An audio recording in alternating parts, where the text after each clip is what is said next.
開し気をつけ。オッケー任せな。やるな。飛んでけ。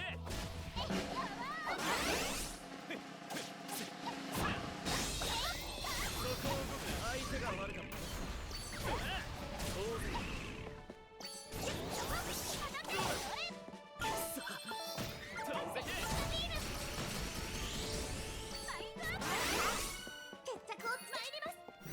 当たり前だ。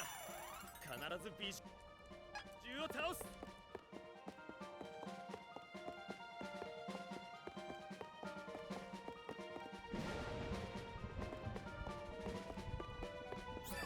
邪魔ね。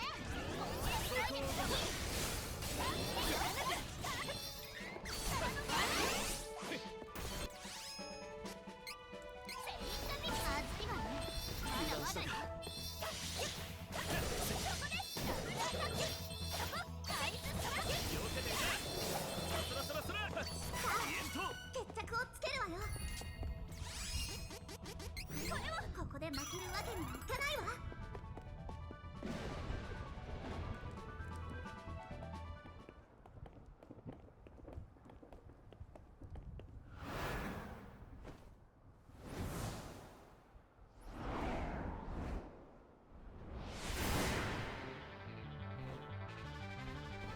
Oh, we fought this one before as well. 風の回廊にいた。またこいつと戦うのか。見た目が女性っぽいから攻撃しづらいんだが仕方ないな。注意不足だ。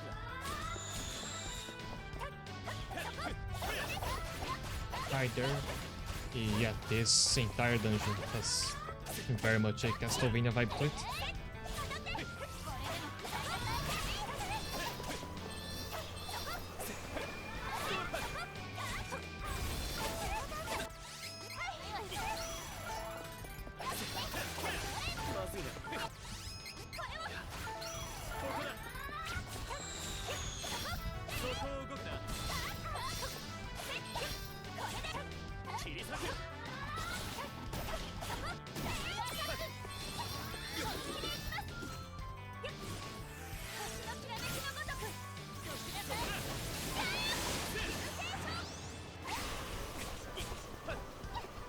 That dealt less damage than I thought it would.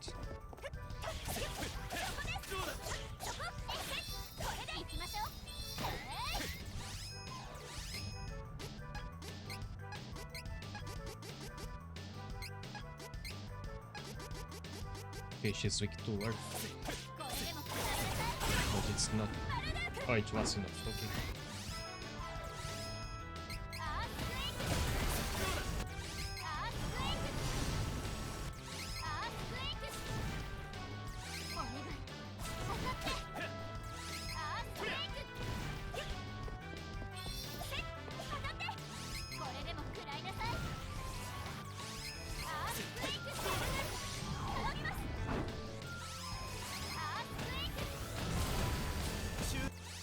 This one more.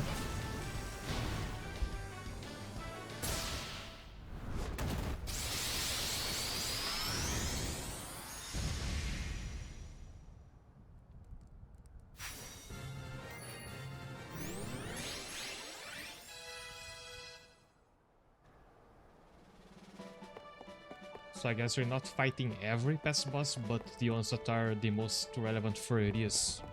Because both the Harpy and that door were from... we fought at her kingdom, if I remember correctly.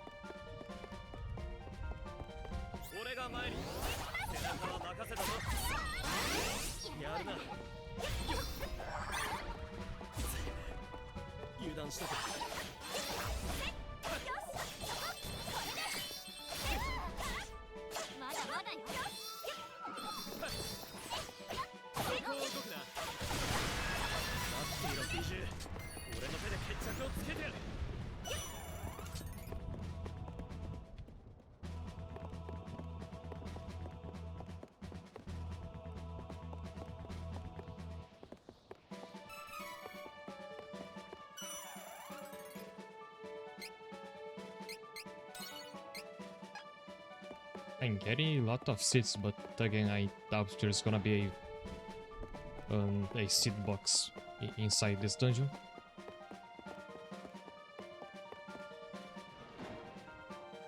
Or any kind of shop in case I need more healing items.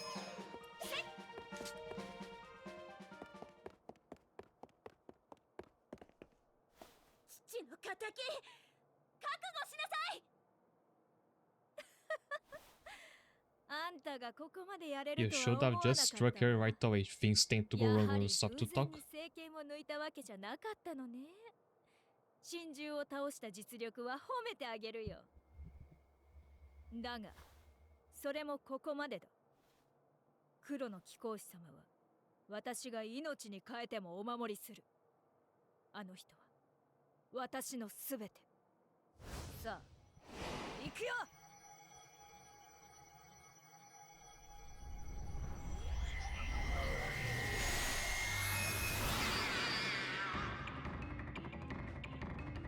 今日こそ決着をつけますそしてエリオットを返してもらいます泣かせるじゃないの姉の思いを She looks like she's gonna be weak to light. Like most things in this dungeon. But she isn't. Instead it's Earth again. So she's wind element, that's odd.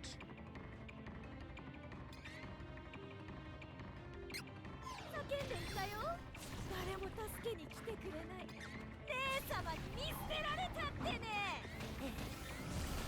Wait, what's that? 守れなかったからこそ私がくじけずに Oh, what's that? Was that Turia's new skill? Because I forgot to show it off. Yeah, that's it. But I think it's wind damage. Angela has a new one as well. 何の役にも立たないのよ力がなければ何も守れないことをそのか Seems plenty good to drain her power bar.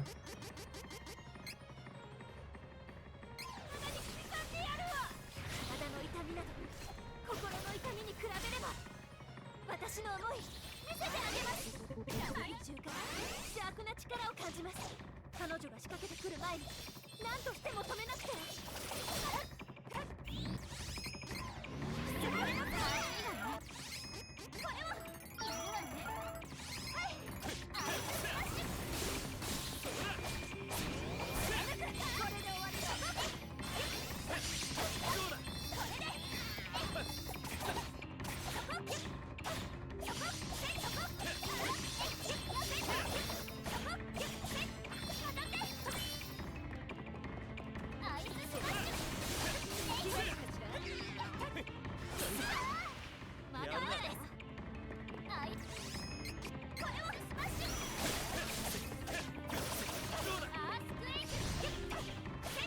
You'd think she would be with the Beastman Kingdom instead of the Thieves if she's also a werewolf.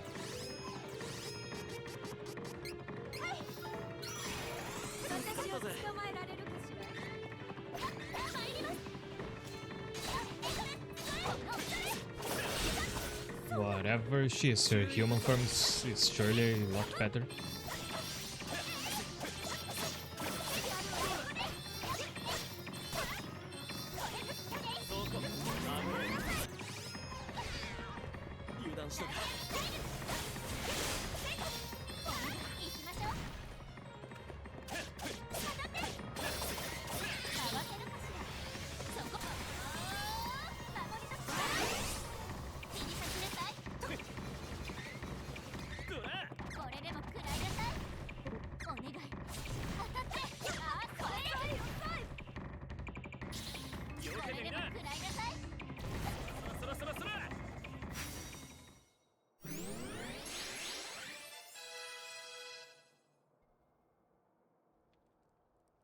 I just got an achievement for getting 100,000 lucre. That's the name of the currency. 黒の貴公子というのは何者なのかつてこの城が光の城と呼ばれていた頃、予言に記された国を滅ぼす運命の王子として生まれたために、生まれてすぐに国王によって幽閉されたかわいそうな男の子。幼い頃から誰にも愛されず、暗い地下の牢屋の中で育てられ、闇と絶望が彼の心を支配していった。魔界の王は彼の生い立ちと闇に閉ざされた心に目をつけ、魔王の後継者として魔界の力を彼に与えた。やがて黒の貴公子として覚醒した彼は、予言通り国を滅ぼしたのだ。光の城は闇の城ダークキャッスルと化し、魔界から我々魔物が移り住むようになったが、黒の貴公子様の心は暗く閉ざされたままだったのだ。私はあの人の閉ざされ Not た sure 闇よ why り she's 暗 suddenly い willing 心 to を share of that.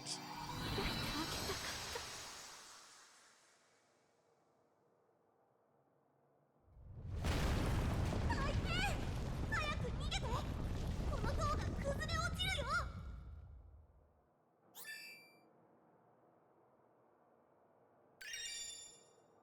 So that's at least Hawkeye's plot pretty much done.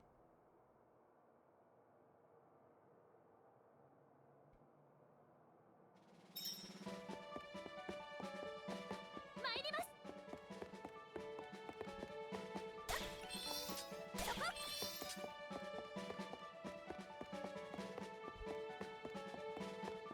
Those mask sculptures look like they would come to life and attack you during the fight or something, but they are just statues.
Another rainbow seed.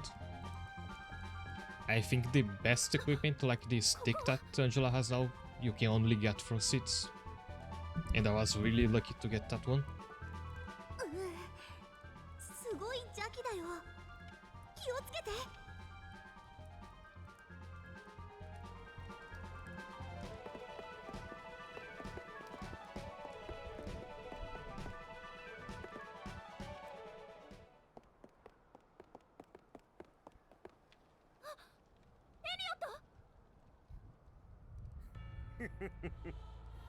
とうとうここまで来たか。 Well, speaking of Castlevania. 美獣はやられたようだな。使えないやつ。まあいい。あんな女の一人や二人、所詮捨て駒に過ぎん。むしろお前たちの方がずっと役に立つ。私のために神獣を倒して、マナの剣に神獣の負の力を集めてくれたからな。どうだ、私の配下に使うんか。エリオットを返して。なんて人なの。私は人などではない。私に力をくれた魔王はすでにこの手で殺してきた。したがって今は私が新たな魔界の王だ。だがそれも一時的なこと。間もなくこのマナの剣から神獣の力を得て神を超えた存在、そう超神となるのだ。さあ、新たな神の誕生を見るがいい。よく見ておけ。これがマナの剣の最後だ。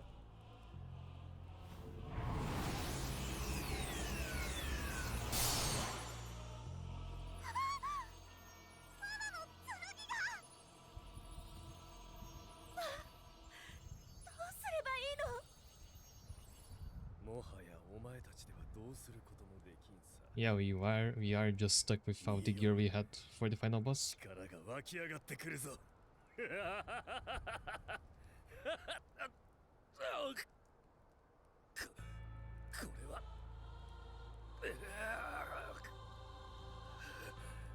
And he suddenly got cramps. 光の波動が私の邪魔をしている。この波動は聖域のマナの女神だな。まだ生きていたのか。 Right, I was gonna say that. It's not like the sword was terribly useful anyway. 二人も必要ない。私がマナの女神を滅ぼしてやる。超神と女神の対決か。神々の最終 The 決戦 final だ。 boss gonna run away. 今そこへ行ってやる。 I can't remember any other game where this happens. やってしまった。どうすればいいの。マナの剣も失われてしまった今、あんな奴が相手じゃ私たちにとても勝ち目はないわ。バカ、諦めちゃダメ。今みんなが諦めてしまったら You sure about that? We did kill one of those benevolent monsters in like 1 minute もっと last 自 stream. 分たちを信じて。リースはマナの剣を抜いたじゃない。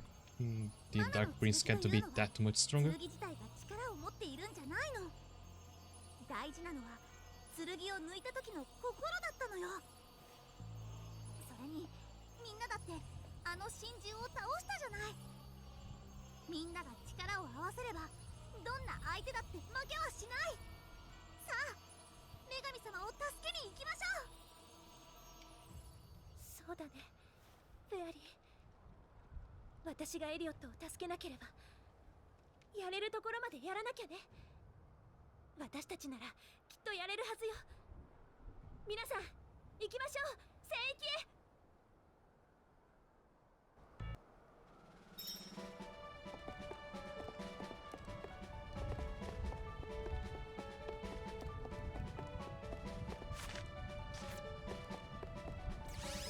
Yes, I'm supposed to call the dragon now, but there probably are some chests I missed.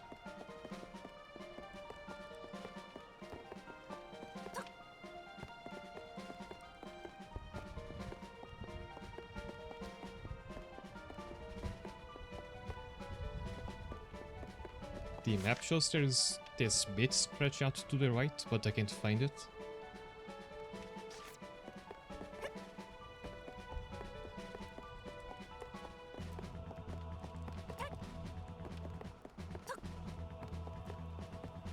Maybe I have to go back inside.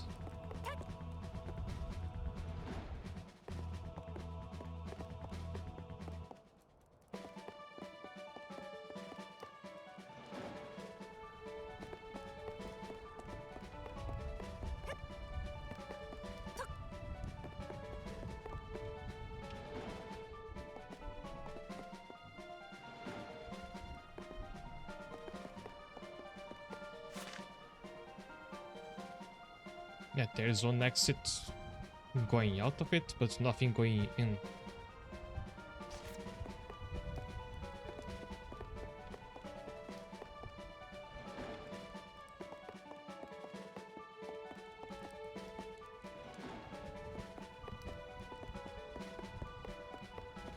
Oh, this might... yeah, that might be the just the collapsed bridge. Anyway, we might come back here later. I'm not sure if there's gonna be another final dungeon or we just come back here and fight the boss, but...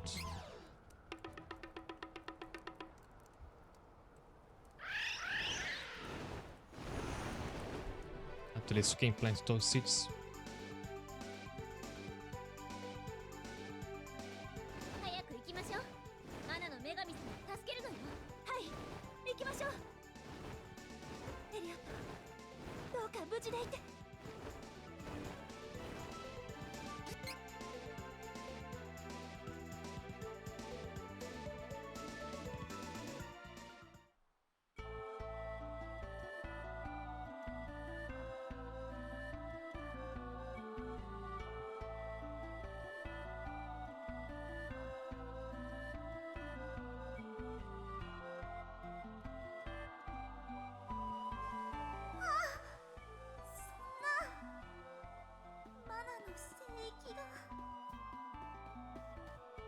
We've spent so long in that dungeon that the season has changed.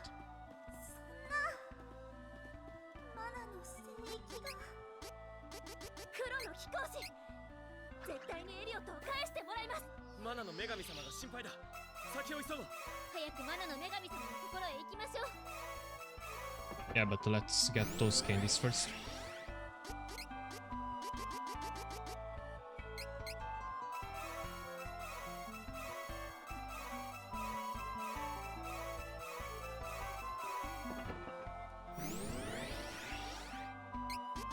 That was an armor and a helmet for Angela.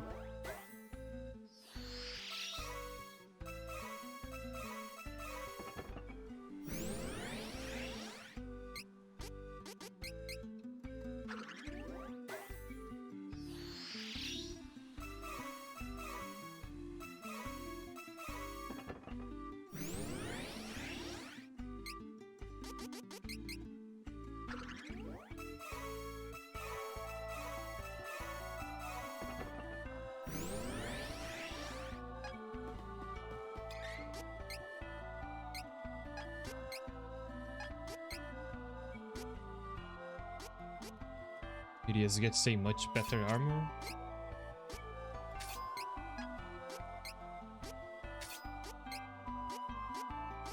Angela gets even further ahead of the rest.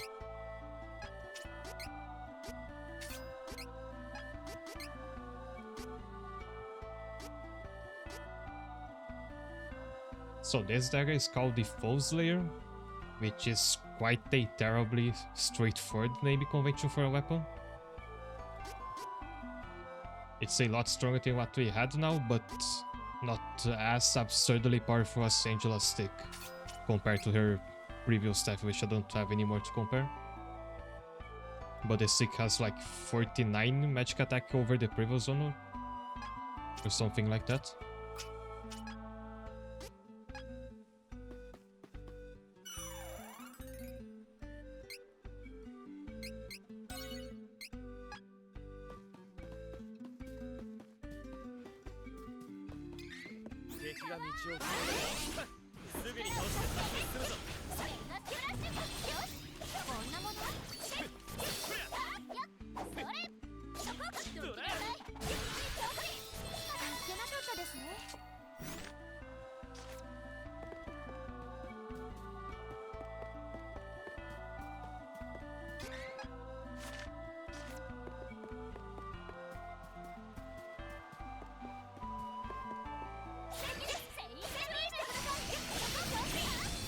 I mean, we need to farm first seeds now, because it's the only way to get the best equipment. We're gonna have to do that on the post game as well.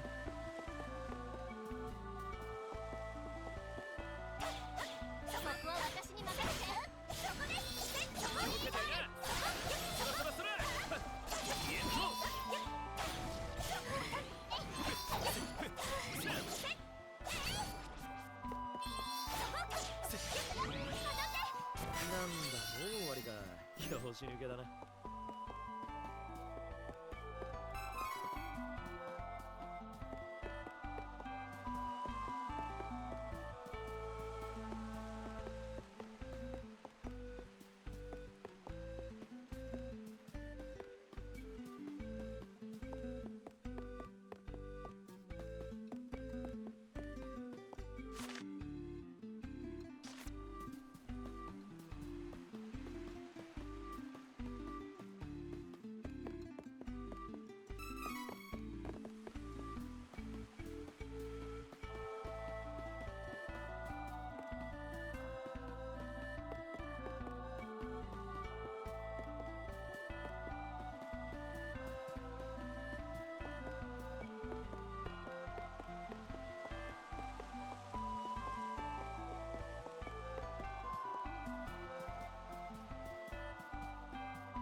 There are gonna be a couple post-game bosses, but I don't remember what they give you. I think it's some new abilities that you can carry over to a new game plus.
Oh, this was where the sanctuary ended originally.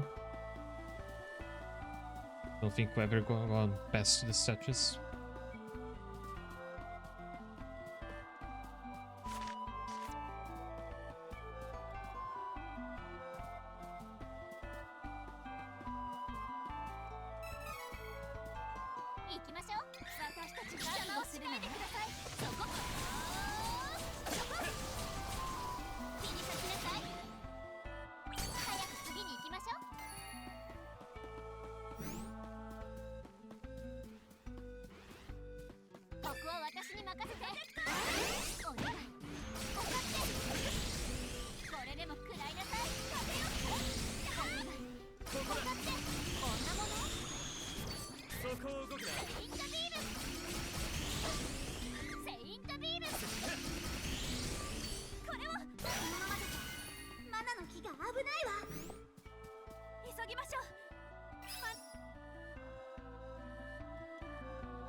And there he is.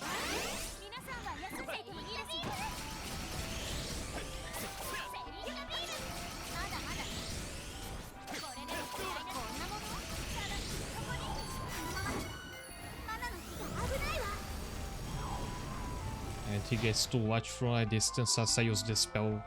He's gonna get hit by like 100 times. Because he must be weak to light, right?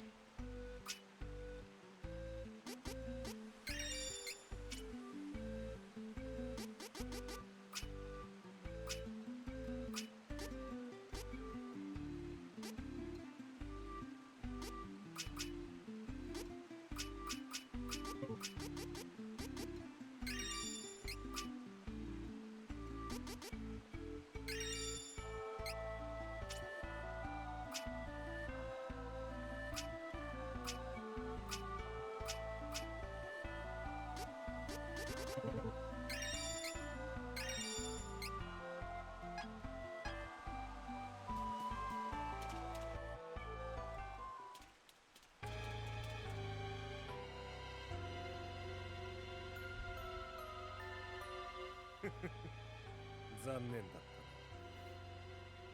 たな。マナの木は枯れ、マナの女神はたった今死んだよ。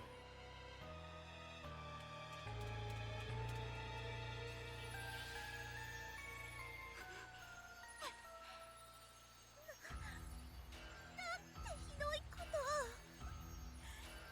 許せない。苦しいか。マナの木が失われ、どんどん弱っていっているようだ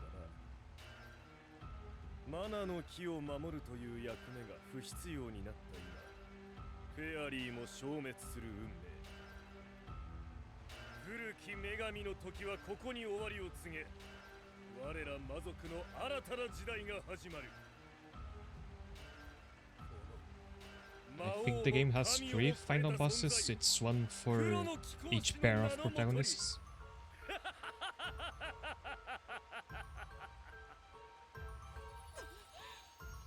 なことさせない。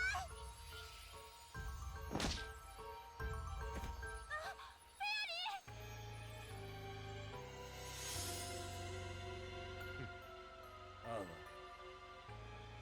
自然に消滅してしまうのを待たずに自ら進んで私に殺される死を選んだか。もはや希望がないことを悟ったようだな。さあ、お前たちもフェアリーのように潔く死を選びたまえ。この世はじきに魔界へと変わる。新しい世界、魔界にお前たちが住む場所などないのだ。ではそろそろ始めるとするか。新しく神となった私には忌まわしい思い出が染みついたこの体はふさわしくない。 Wow, is Elliot gonna be the final boss? ローラントの王子の体に魂を移すのだ。そう、汚れた着物を脱ぎ捨てて新しい着物に着替えるように。その途中でお前たちは私の本当の姿を見るだろう。そして死ぬのだ。 Why did you specifically need this kid prince to be your new body?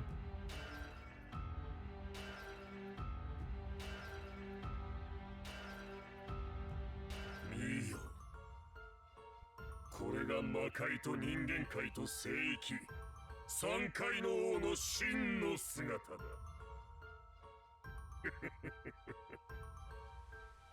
And he still just looks like himself, so I'm not sure what the whole deal with inhabiting Elliot's body was for. 新しい神の手によってお前たちを葬ってやろう。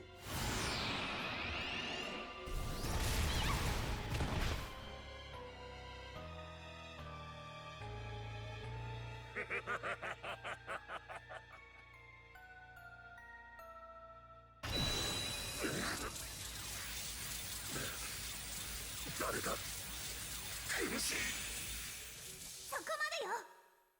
たとえマナの木が枯れ、マナが失われようとも、私たちは決して諦めたりしない。最後の希望、聖剣の勇者たちがいる限り、マナが失われれば私たち精霊は消える運命。でも悲しくなんかない。みんなはマナがなくてもきっと新しい世界を作っていける。さあ立って。あなたたちの手で未来を守るの。私たちは姿が消えてもいつまでもあなたたちの心の中にいるよ。負けないで。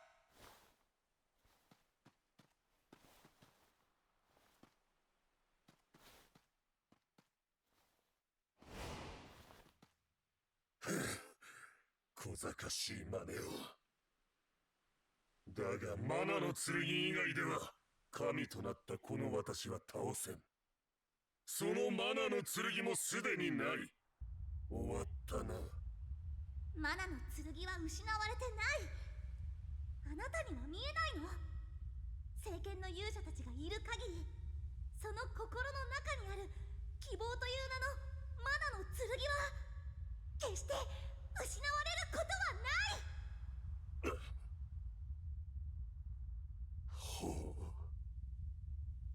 白い。やってもらおう。新たな神が希望などいかに愚かな幻想か思い知らせてくれよ。これが最後の戦いです。行きましょう。守りの And he's just called Arctimo.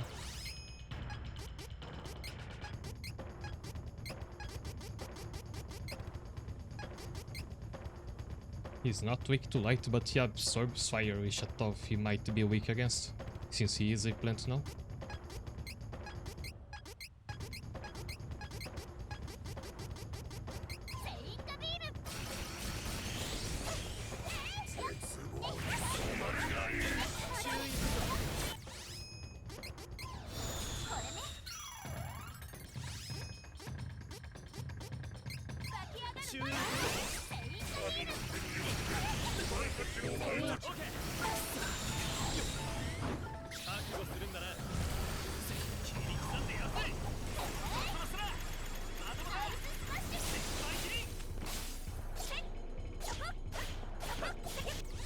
Okay, changes. Is he gonna change what he's weak against?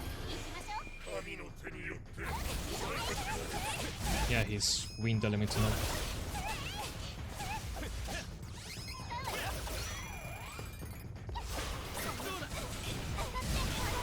And so he's weak to earth.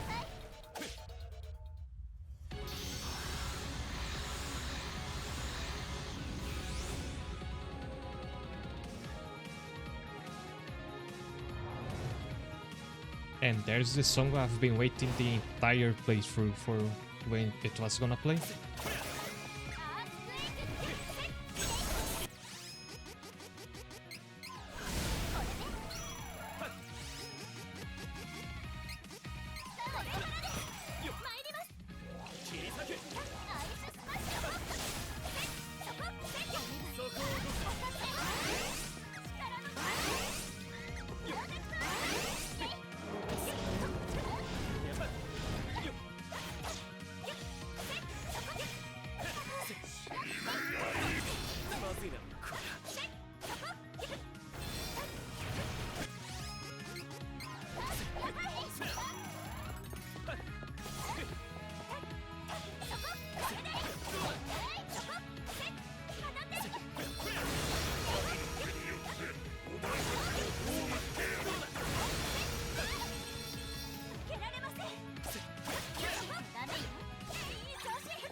Oh, there's a charge attack? Yeah.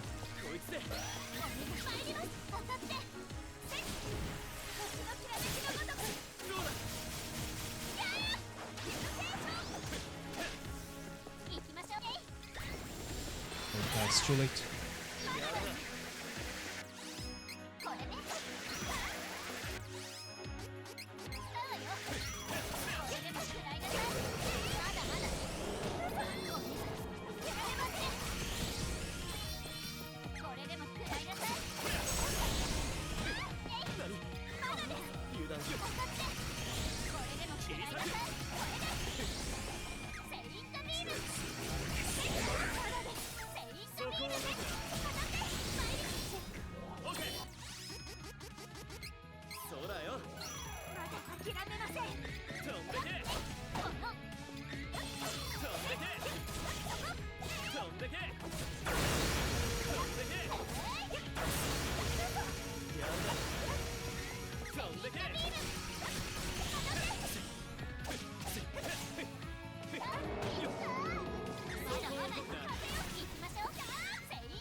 Had to take one of those in for the final boss.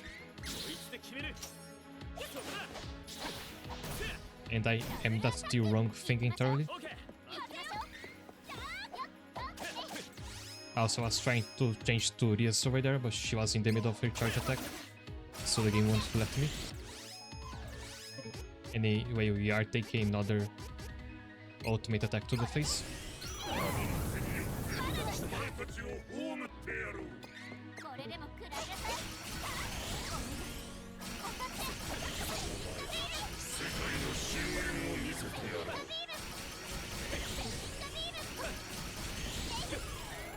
これでも食らいなさい。 Oh, what am I supposed to hit them?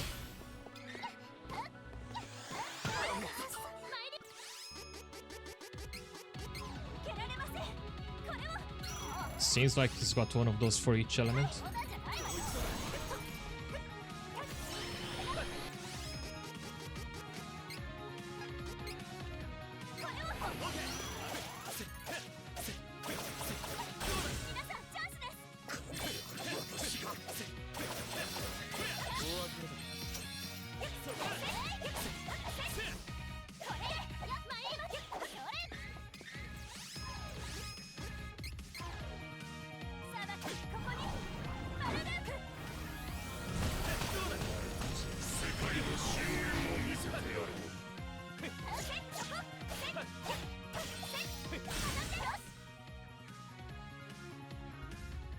I was trying to be cinematic and finish off with the Seraph attack, but it wasn't enough damage. 私の千年王国がなぜだ。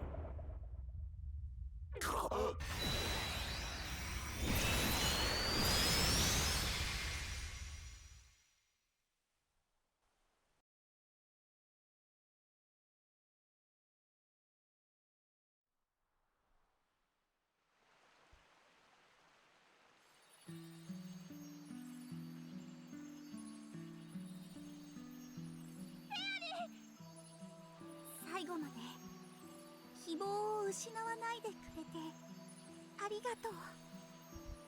でも残念だけどマナの木が枯れてしまい、世界からマナは消えてしまいました。私はマナと共に消える運命。短い間だったけど今まで本当にありがとう。みんなのことは忘れないよ。リース、エリオットは戦いの間に私が助け出して最後の力でローランド城に送っておいたから、もう心配いらないよ。エリオットは無事だったのね。フェアリー、ありがとう。彼を助け出せたのもビースたちが頑張ったからだよ。気にしないで。私の体が完全に消えてしまう前に助け出せてよかった。そんな、行かないで。違うの、心配しないで。みんなが未来を信じて戦ってくれたから私は生まれ変わることができるの。新たなマナの。 Well, this is actually the only mana game I have beaten, so I can't tell you that. But with you mentioning it, a lot of lesser known Squaresoft, Square Enix RPGs end pretty sad.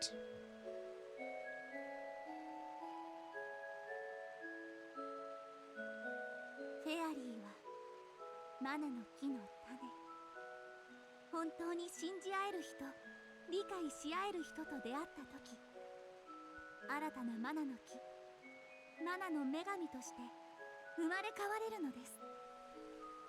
失われたマナを再び取り戻すため、私はここでマナを生み出す新たなマナの木となって眠りにつきます。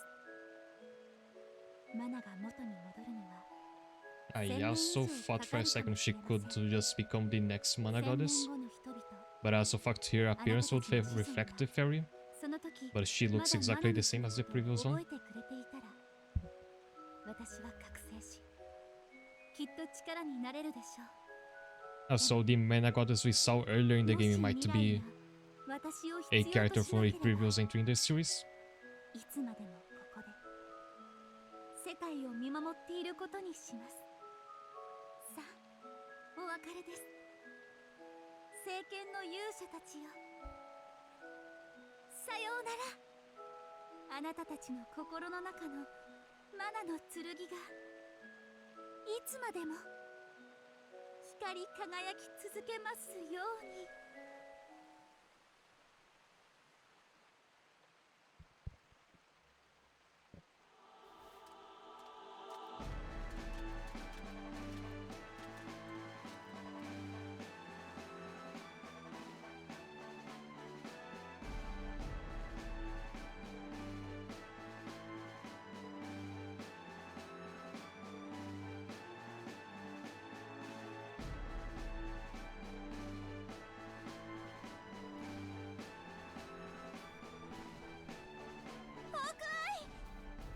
And hey, everybody's getting an epilogue.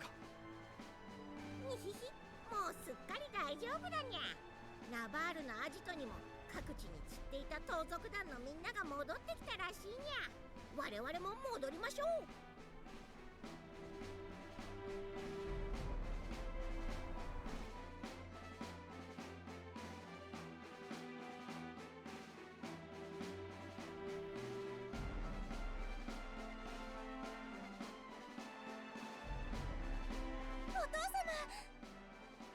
おお、ジェシカ、それにホークアイも。わしは長い間悪夢を見せられていたようだ。イーグルのことは皆に聞いたよ。残念だ。イーグルのためにもわしは奴が愛したこの盗賊団を守っていくぞ。世界からマナが失われ、砂漠の水も枯れる一方と聞く。ならばわしらが次に盗むものは決まりだ。自然というやつから水と緑を手に入れるのだ。かつてこの砂漠も緑豊かな大地だったという。もう一度砂漠に雨を降らせ、緑の大地を取り戻すのだ。その方法は必ずあるはず。それまで頑張ろう。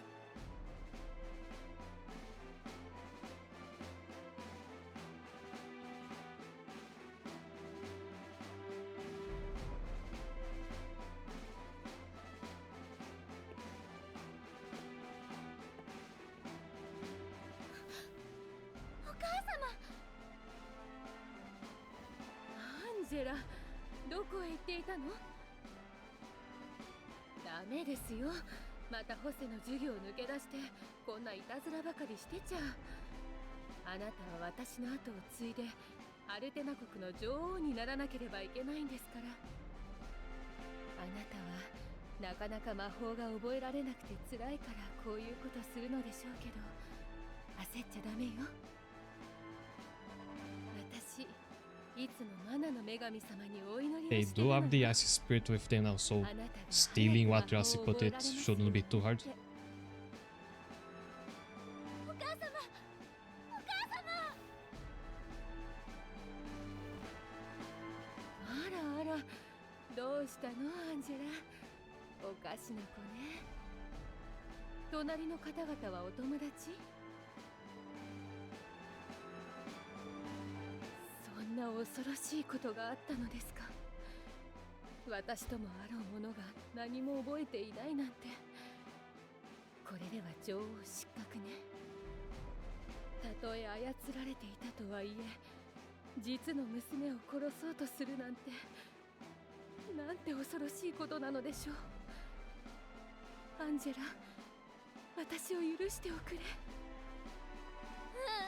お母様、もういいの。お母様は断りの女王。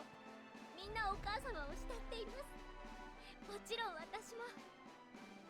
これからもアルテナの女王でいてください。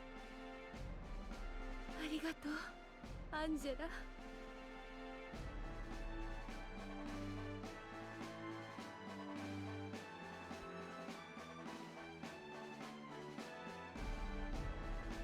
And there goes our actual main character. お姉様。あ、エリオット、怪我はない？うん、僕平気だよ。エリオット、私僕ね、夢を見たんだ。夢の中でお父様とお母様とても幸せそうだったよ。そして僕にこう言ったんだ。ローラントを元の王国に戻すためにお姉様を手助けしなさいって。いつまでもお姉様に甘えてばかりじゃいけないんだよね。僕頑張る。エリオット、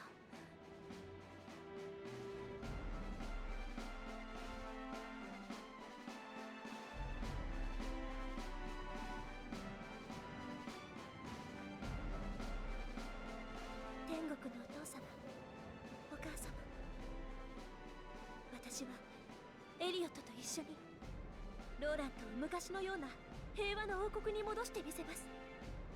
そして仲間たちと一緒にマナで失われてしまったこの世界も。お父様、お母様、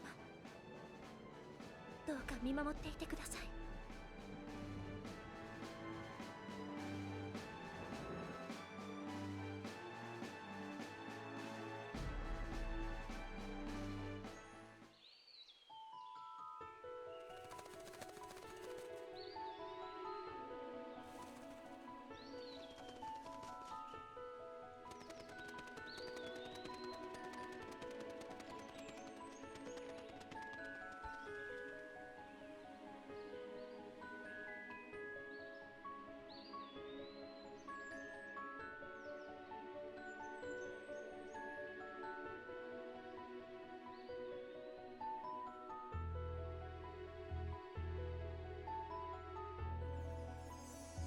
I assume that's gonna be the next mana tree.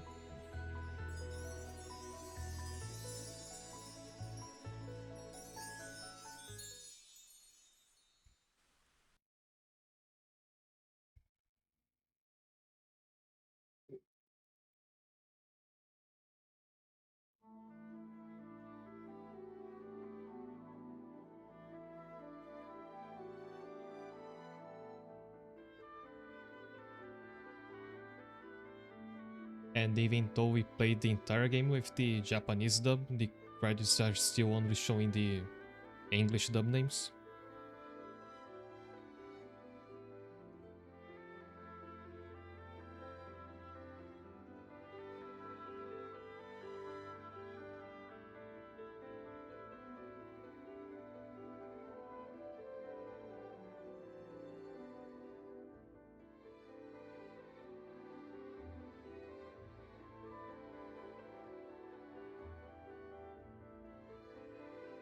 Also, I don't think we've seen this clip of the drum before, if this is from the opening.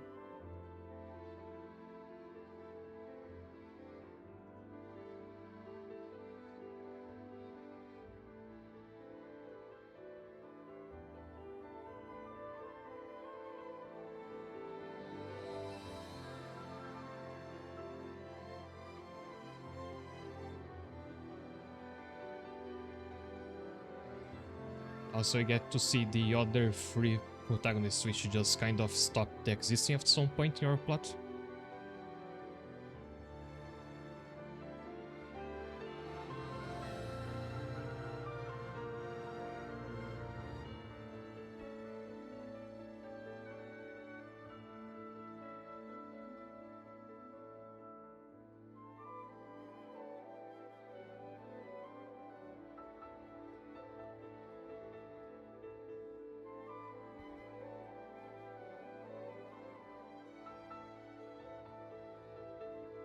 This makes me wonder actually, because if the game has three possible final bosses, whether they all happen at the same time or something, or the timeline changes according to who you choose as protagonist.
the other two fails. So yeah, I guess the other three protagonists quit because their problems kind of solved themselves.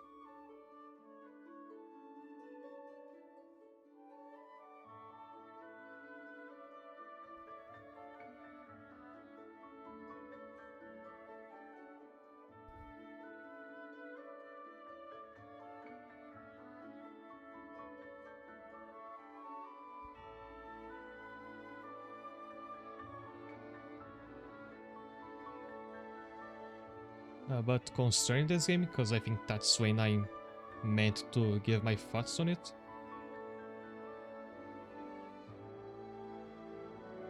I have dabbled a bit on the Super Nintendo version, and I think this is probably like in the higher standard of if you're gonna translate a classic game to a remake. That isn't just like a remaster.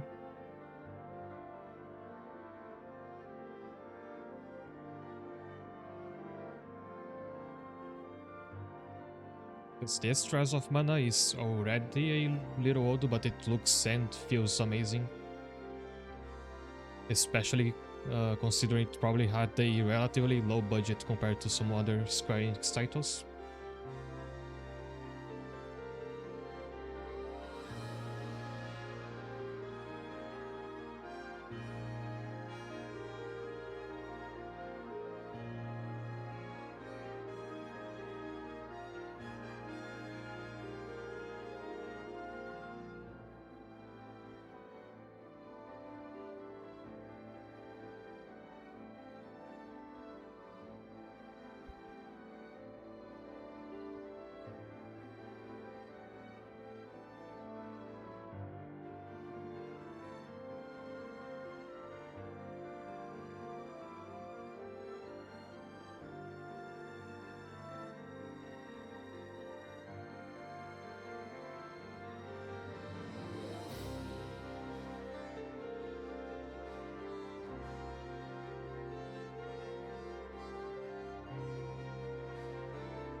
Yeah, I think this is one remake that couldn't really afford to chip out just because it was gonna sell anyway, because it's a pre-established title.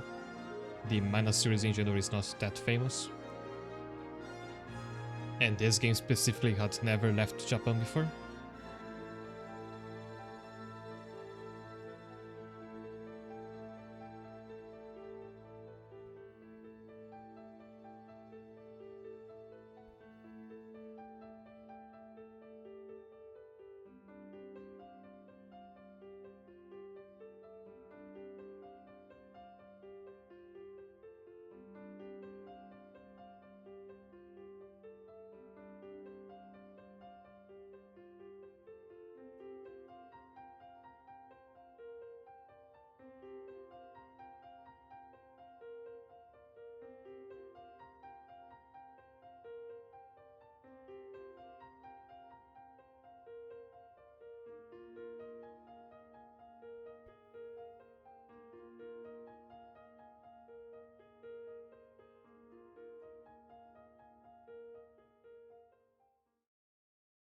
So I have said this before, but they did eventually release the Super Nintendo Trials of Mana in English. But the last time I checked, it was a Switch exclusive. I don't know if they ever ported it to PC. Because if they had, I could consider playing that in the future and see how it compares to this version. But even then, this game is one I actually think I could come back to in the future. At the very least, I would like to make a run where I change everybody to the dark side class. Because I think that alone is gonna make the experience very different. But only like in the far future.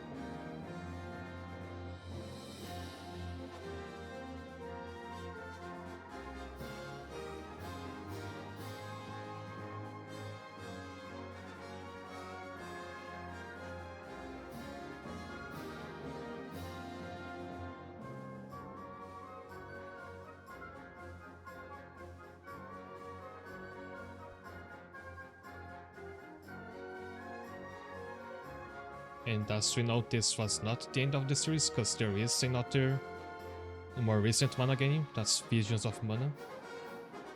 And I don't know much about how that one was received, but I'll probably play it at some point. Is there a port of Dawn of Mana? I could look that up.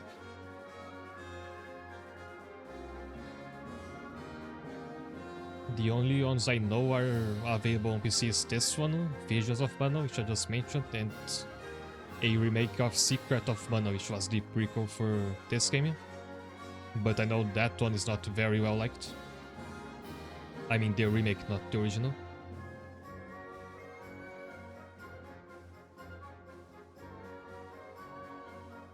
Yeah, I was gonna say that I really like the 3 characters I picked to be the protagonists. I like them a whole lot more than the other 3. So if I play this again, I still would probably go for the same trio. But I could try out a different one as the one main character.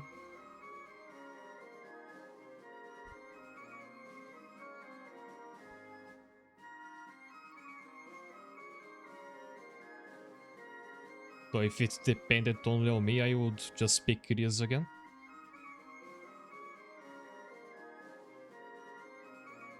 Yes, for the sake of seeing more of the game's branching paths, I would pick Angela as the protagonist, because I think Hawkeye's final boss is the same as Rias.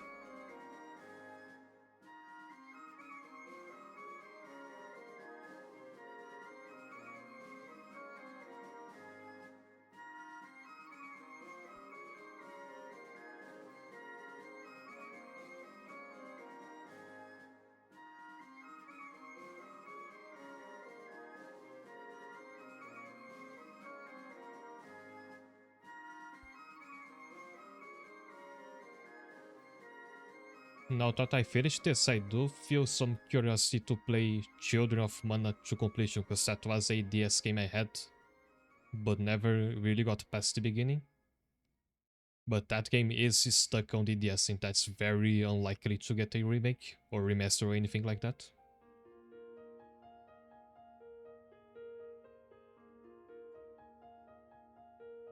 Yeah, the Secret of Mana remake still uses the same camera angles and everything. It doesn't really refurbish the gameplay.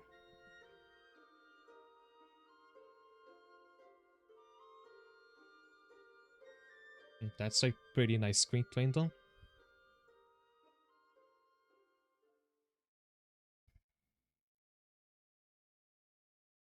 Although we do have 2 more hours of stream and we do have a post-game to go around.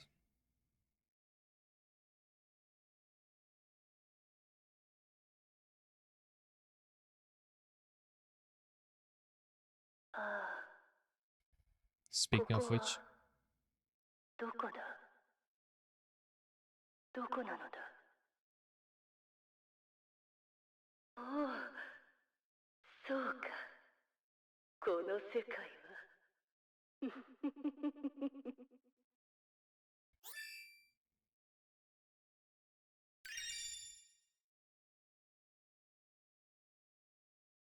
oh wow, that's a pretty strong one.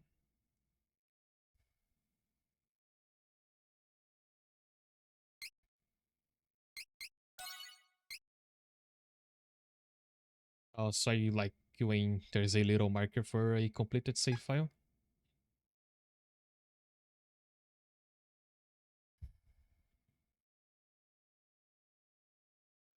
聖剣伝説3トライアルズ・オブ・マナ。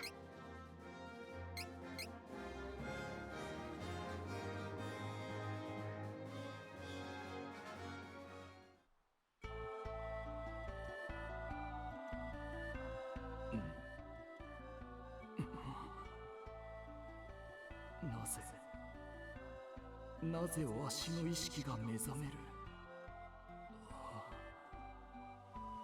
ここはフォルセナの図書館か。しかしなぜわしの意識が、わしはすべての知識を一冊の本へと封じ込め、もはや大魔導士グランクロアとしての魂は世界から消えたはずなのに、なぜだ。マナの女神の気が感じられぬ。そうか、奴が目覚めおったのか。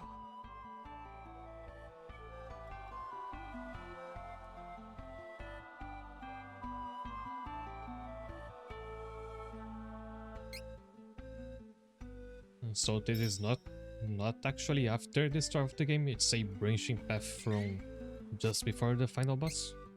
So I guess we're going to another timeline now.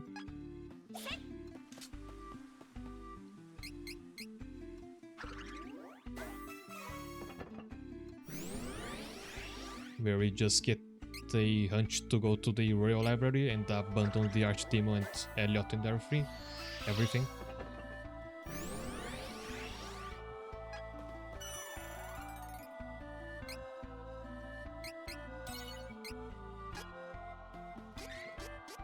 But I should look into everybody's abilities, because from what I have read of the post-game, you will have to farm items again. So I should equip the all item rate up abilities you can.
何かしら。この本から何かを感じる。もしやそなたら、わしのことが Dawn わ of かるの Mana か。 is about having a seed of mana and it lets you do stuff with vines. 声が聞こえた？ So is it actually an RPG or is it another かつて genre entirely? 大魔導士と呼ばれた男だ。今、世界に大きな危機が迫っておる。その名は大魔女アニス。あの大魔女アニスが復活したのだ。大魔女アニス。マナの女神あるところに偏在する古の魔女。かつてこの世界に最悪をもたらした存在よ。奴は魔界の扉を開き、世界を滅ぼそうとしておる。その大魔女アニスに立ち向かいうる、この世に唯一の方法。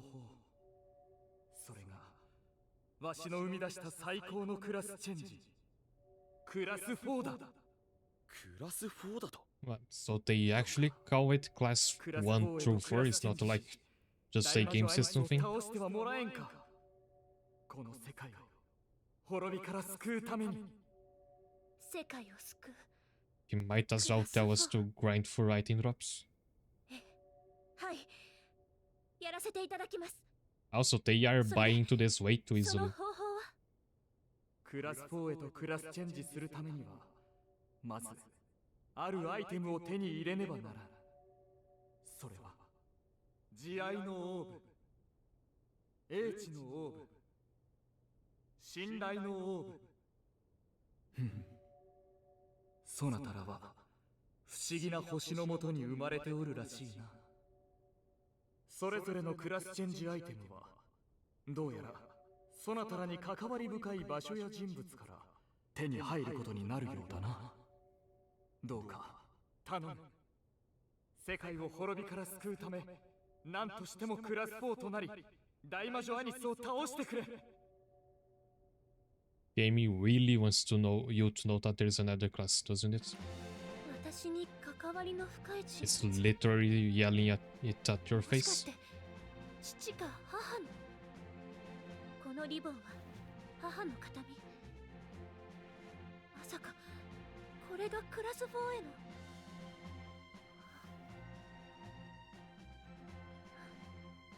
の。Also, that's a nice detail I did not know about her green ribbon.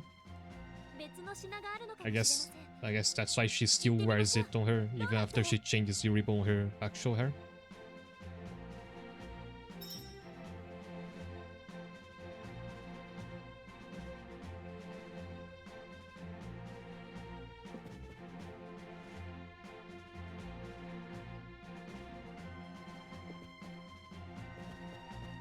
It's an action RPG. I guess most of the main series is that.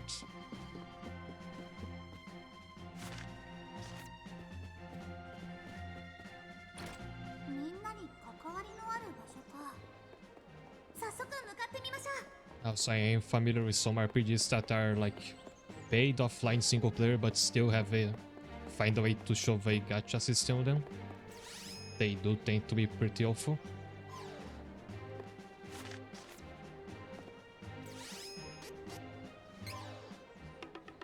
Also, I didn't catch what the Fury just said because I was reading the chat. So if the game doesn't show where I have to go.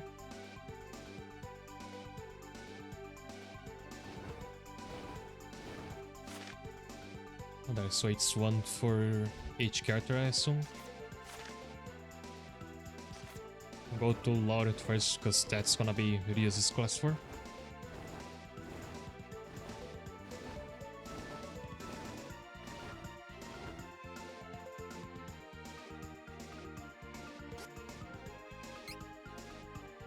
This was gacha for the GameCube, so it was even before gacha games for fun were a thing. ねえリース、慈愛のオーブについて心当たりはあるの？ええ、両親と親しかったアルマなら何か知っているかも。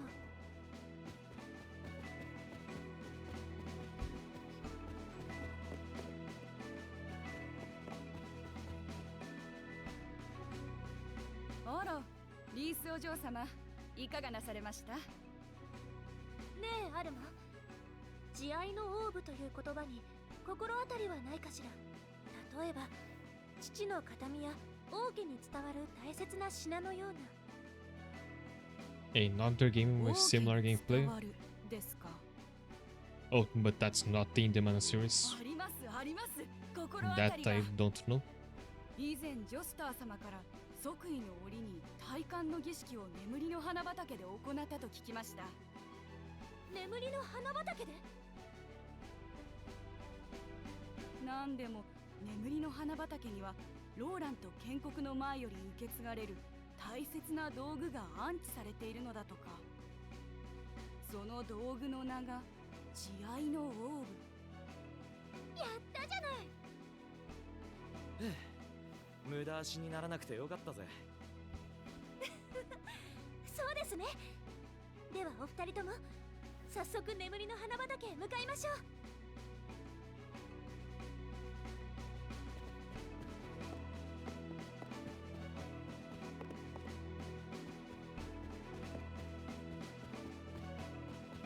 I know there's something of an intentional disconnect from the main plot, but they are acting way too happy for...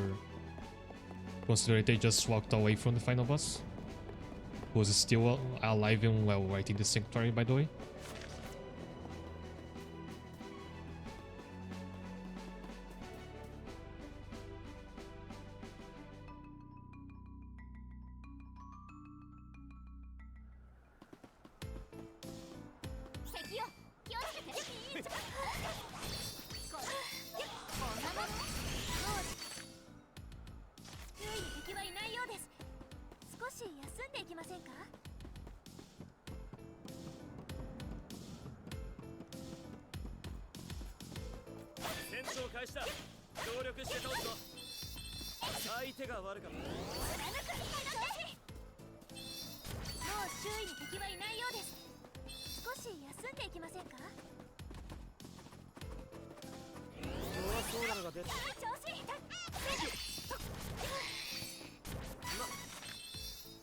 こんなところかな。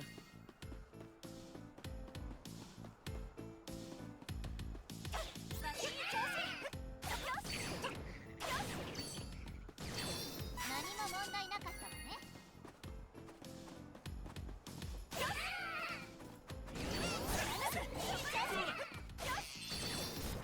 間を取られてしまいました。先を急ぎましょう。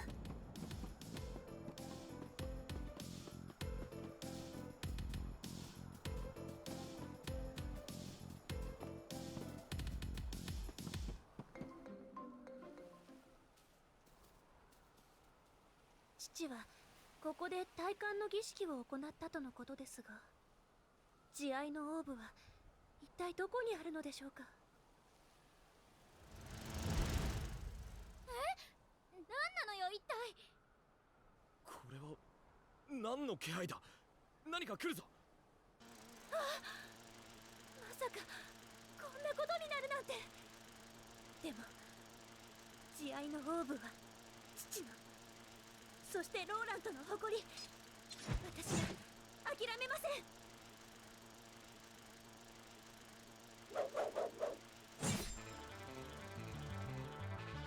そう、あなたの槍を使うのですね。ローラントの王女として、アマゾネス軍のリーダーとして、この戦い。So that's a queen bee boss, but she's just a regular bee girl enemy that they just upscaled. You can even see like the crust on her texture from making her larger than she's supposed to be.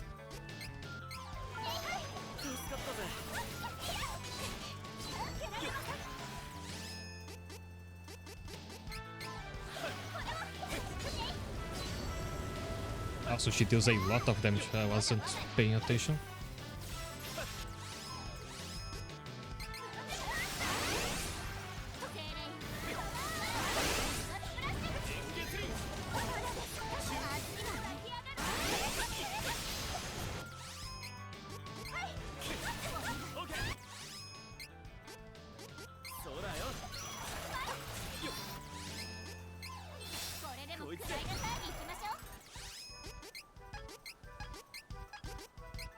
Are they not weak against anything?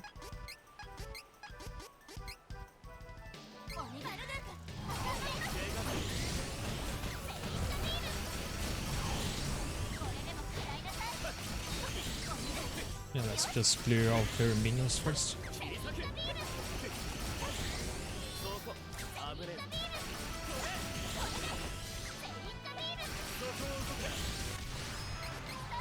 That's already made it way less chaotic.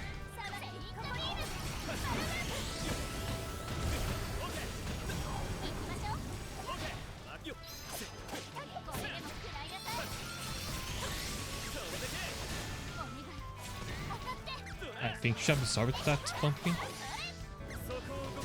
Yeah.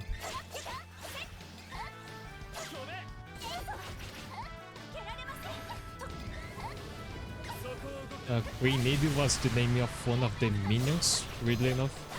The boss's name is Incredible.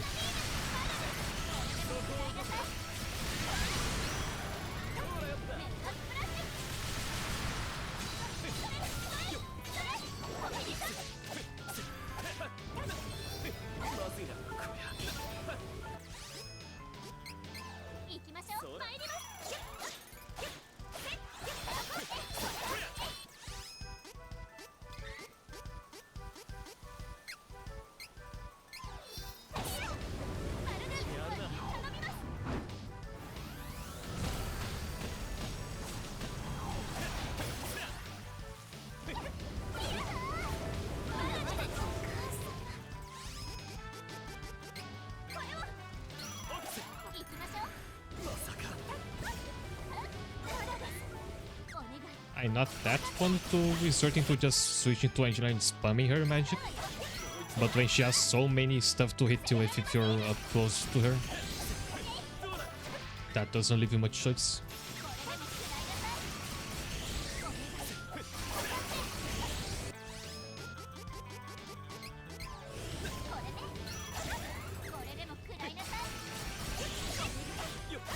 And she absorbs Hawkeye's strongest skill, so it has to be Angela.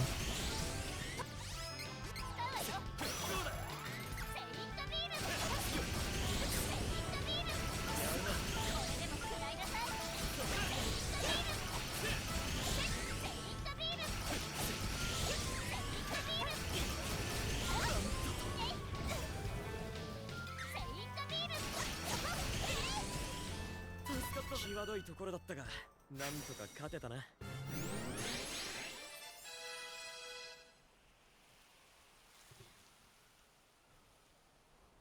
I think I accidentally skipped an animation there.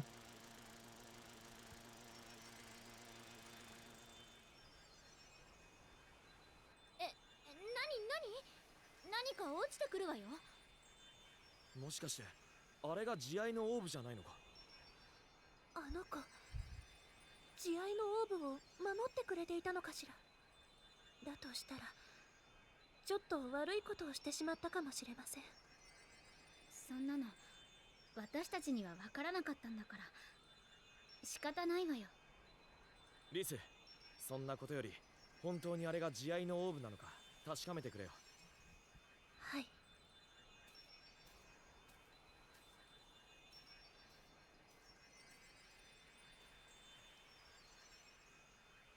これは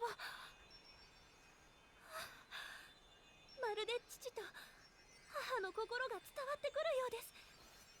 私を思ってくれている心が。お父様、それにお母様も。大きくなったわね、リース。あなたずっとエリオットの母親代わりをしてくれているそうね。あなただってまだま I だ think 子供 that's the なの first に。 time we ever get a clear look of Rias's mother 本 in 当 the に flesh. 感謝しています。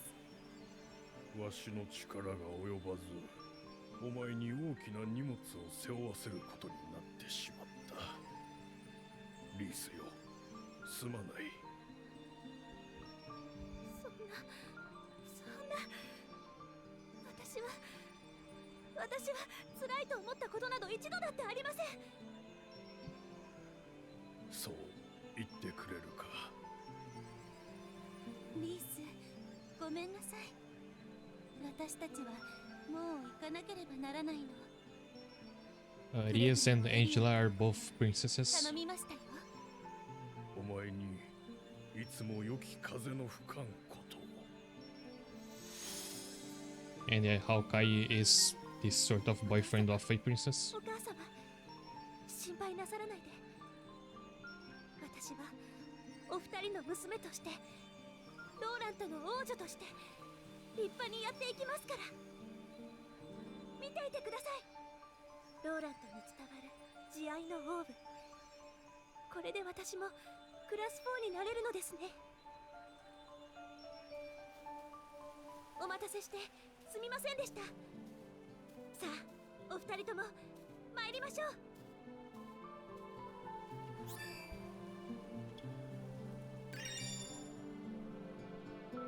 Also, I forgot to equip those new abilities. But I'm still weirded out by how they actually just call it class 4 in universe.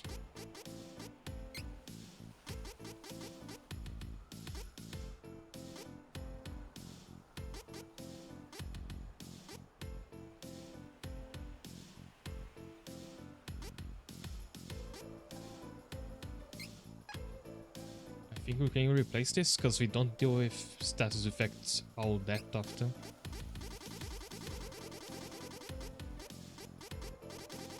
It's just a handful of very annoying enemies that do it, like that slime.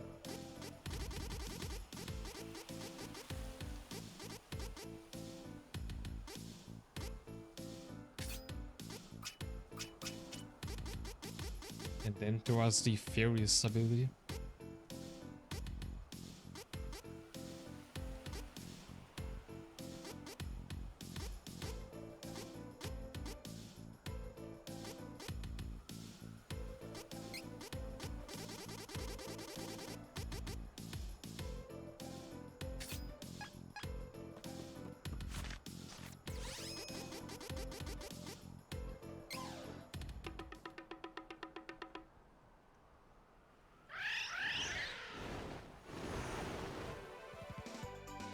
Let's go to Altina next.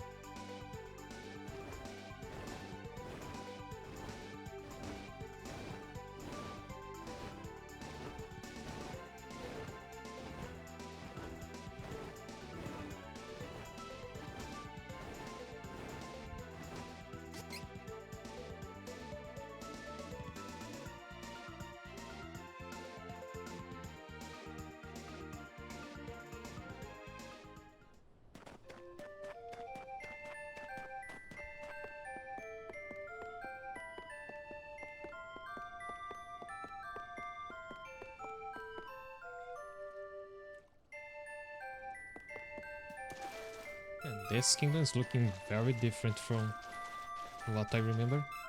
It's not snow anymore.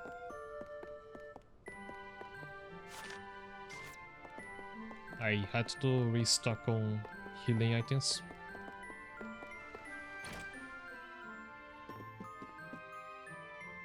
いい商品揃えてるよ。お目が高い。毎度あり。毎度あり。毎度あり。毎度あり。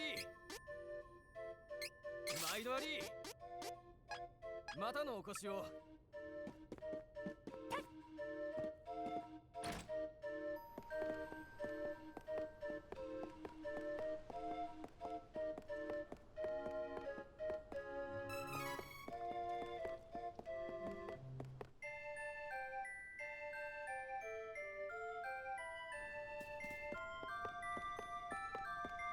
They are, but they are also a lot quite expensive. And you want to have some of each item anyway, because you can only use 9 of every item per battle. 一人しかいないわ。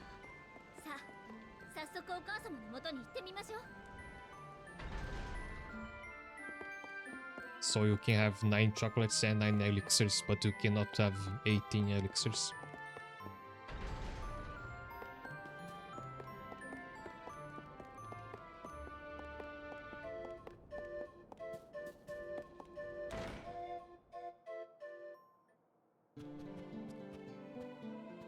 And there's the queen, so this does take place after we beat the Archdemon. And the fact he was still alive there is like, it's just a game thing for if we want to repeat the final boss. But in the plot, this does take place after the story. So it's kind of weird that the fairy was speaking to us in the first cutscene, since she's supposed to have turned into the goddess and all. その効力は消えてしまいました。効力が消えた？それって？ええ、クラス4になることは不可能です。ただし、その魔力を取り戻す方法がたった一つだけあります。それは我が魔法王国アルテナに伝わる女王の試練を受けること。しかし英知のオーブの魔力が失われて以来、誰一人として試練を乗り越えた者はいません。この私ですらも。お母様でも乗り越えられなかった。英知のオーブに魔力を取り戻すことはずっと以前に諦めています。お母様、私やってみます。その女王の試練。 So there you have the trials of mana we were waiting the entire game to find out about. あなたが私でも乗り越えられなかったあの試練を。それでもやってみたいんです。私は私自身の力を試してみたいんです。いいでしょう。女王の試練は氷壁の迷宮で受けることができます。閉ざされた試練への入り口を開いておきましょう。ありがとうございます。私必ず乗り越えてみせます。アンジェラ。はい。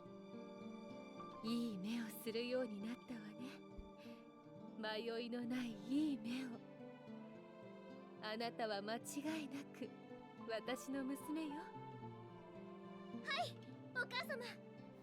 では行ってまいります。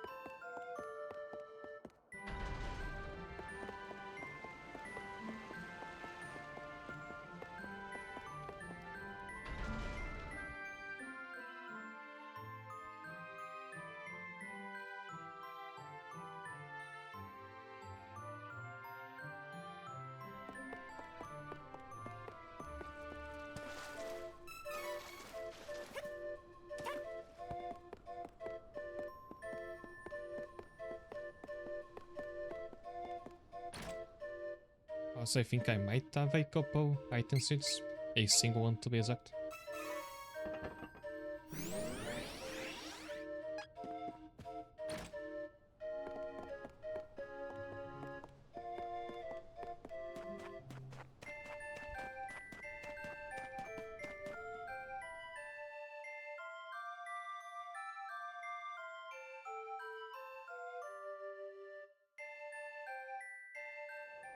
行きましょう。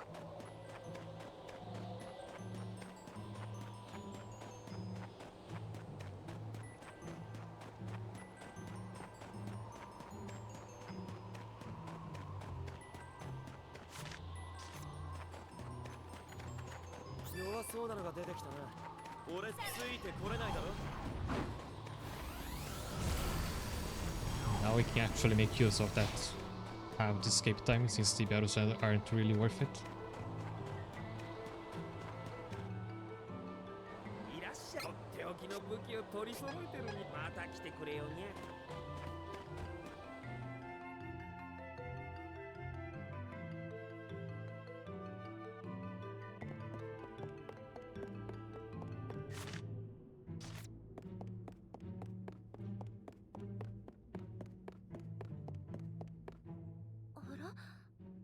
以前ここへ来た時はこんな入り口はなかったような。きっとここがお母様の開いてくれた女王の試練への入り口ね。お母様、私必ず試練を乗り越えてみせます。さあ。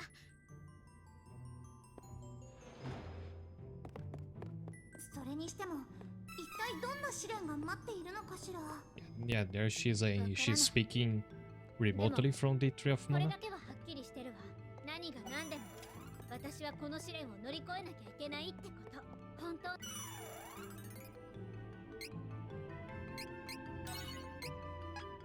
本当の意味でお母様に認めてもらうためにね。 I think this is already gonna be another boss.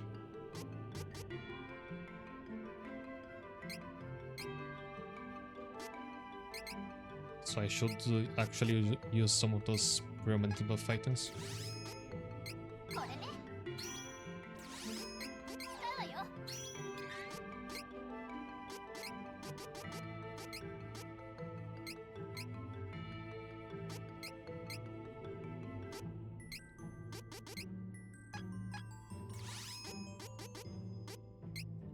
これね。使うわよ。これね。使うわよ。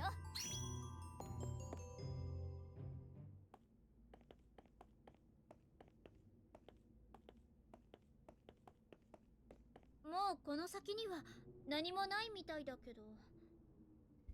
試練ってどういうことなのかしら。女王様が乗り越えられなかったほどの厳しさは感じられなかったけれど。いや、何かいるようだぜ。面白くなってきやがった。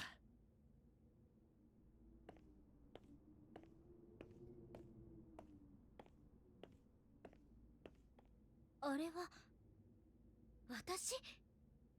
女王の試練って自分自身を乗り越えろってことなのね。 Wow, she does have that doppelganger skill. 私は私自身を、そしていつも超えたいと思っていたお母様を超えてみせる。さあ、行くわよ。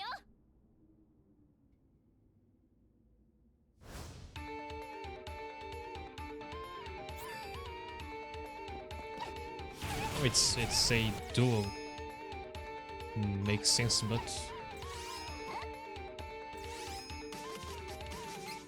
is she weak to anything? I assume she isn't. セ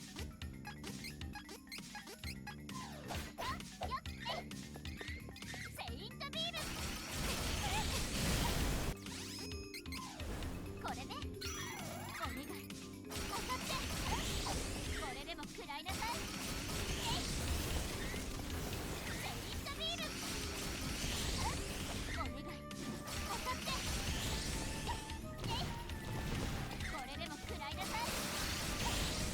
This feels a lot like the final boss in Transistor, now that I think about it. これでも食らい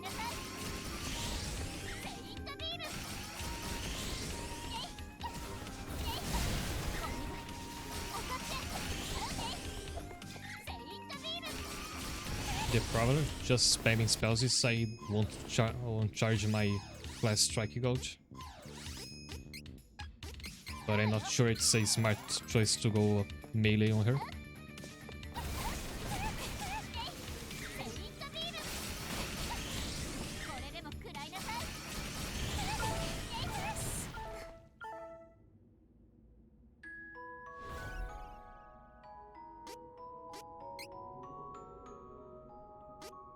Hey, that's the very first game over we get after we clear the game.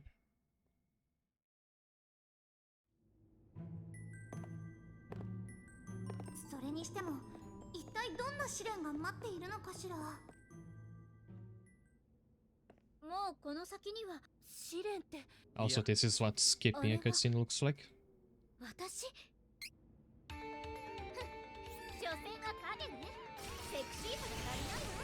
本当の私の実力見せてあげる。セイントビーム。これでも食らいなさい。これね。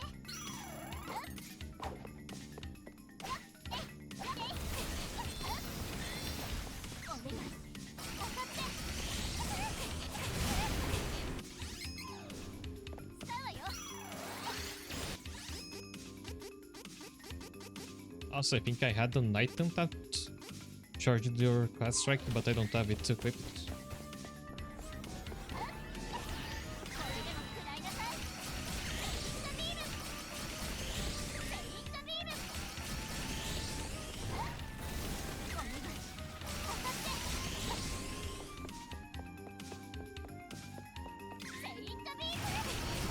I mean, now I know what it's felt like for all the last bosses of the game.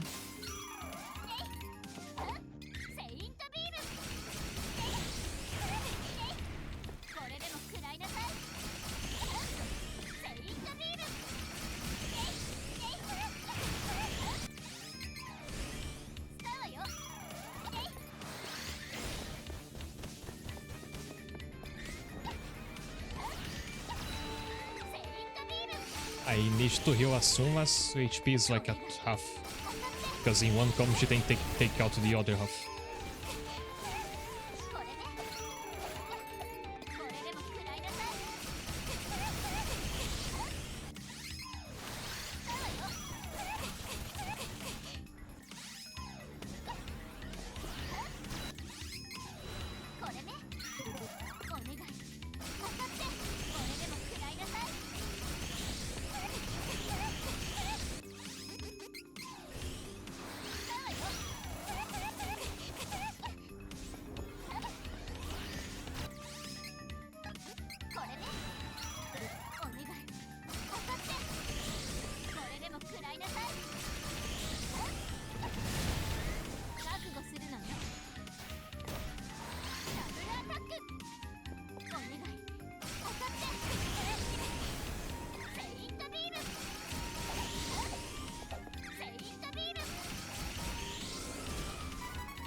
Oi, oi, 冗談じゃねえぜ。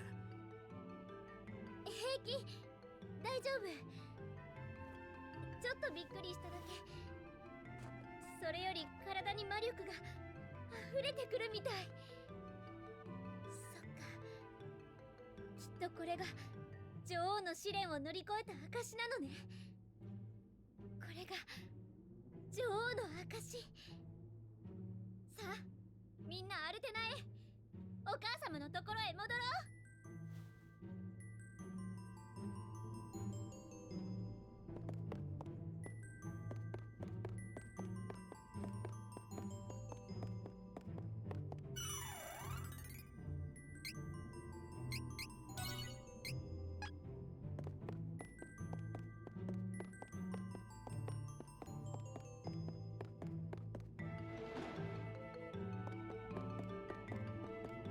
Yeah, it's one boss for each character to get their 4th class.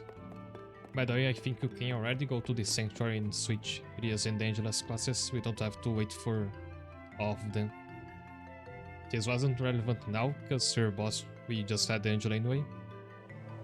But if you use all 3 in Hawkeye's boss, it should help.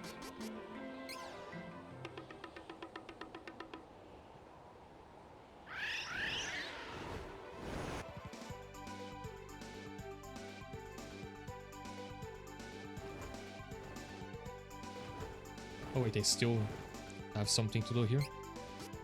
I think I have to speak to the queen now.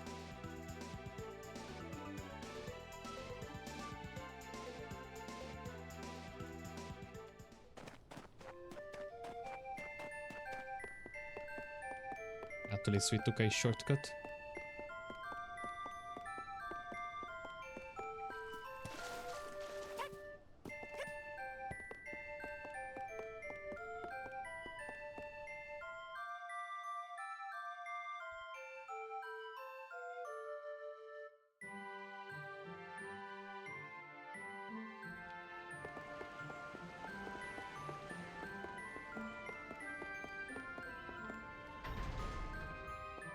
行きましょう。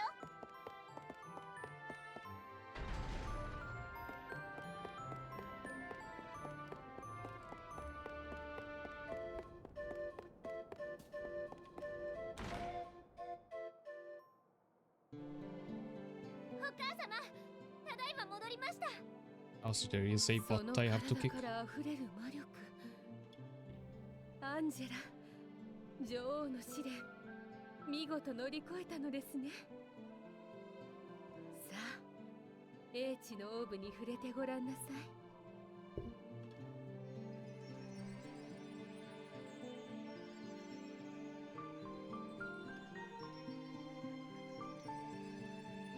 これで英知のオーブに再び魔力がよみがえりました。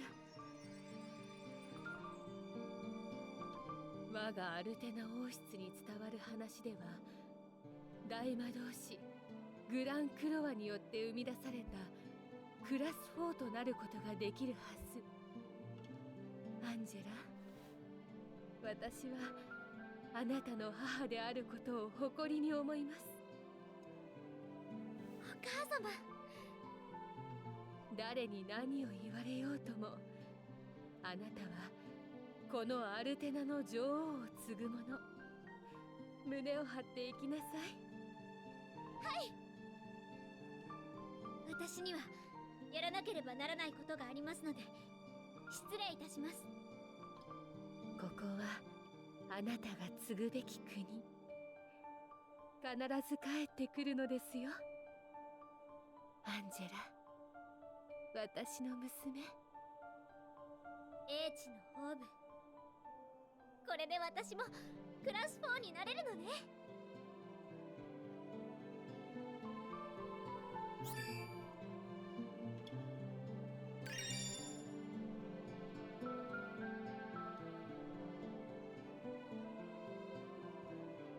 It's a buff when the battle starts, but if it's the same one that Riaskin already casts on the whole party, I don't think it's worth equipping. It would be good if you didn't have a skill like Rias. Yeah, I was saying that it's very weird that they actually say call it class 4 in universe, it's not a video game thing.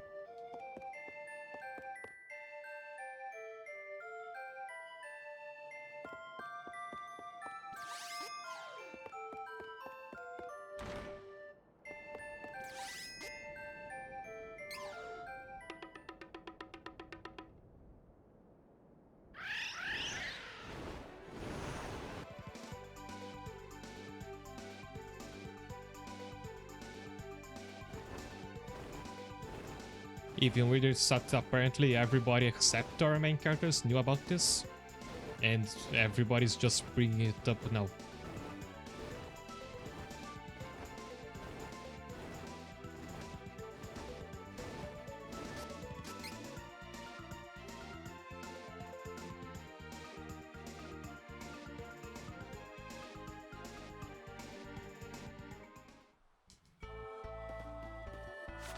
Alright, I forgot we have to go through all of this to change class.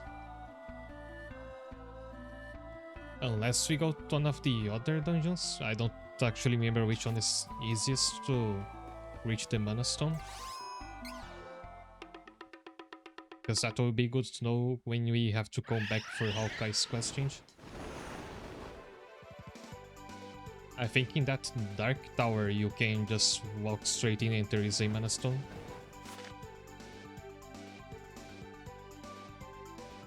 If I remember where it was.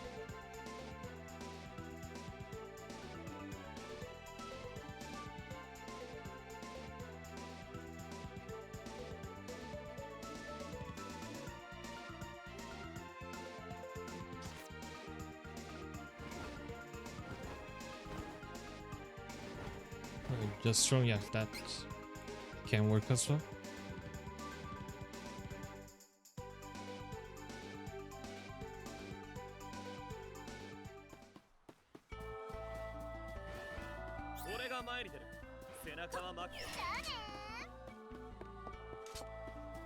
Oh, and actually, that's gonna be our first time hearing what the characters say when they run away.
And there is the fairy in the flesh, not as the Mana Goddess.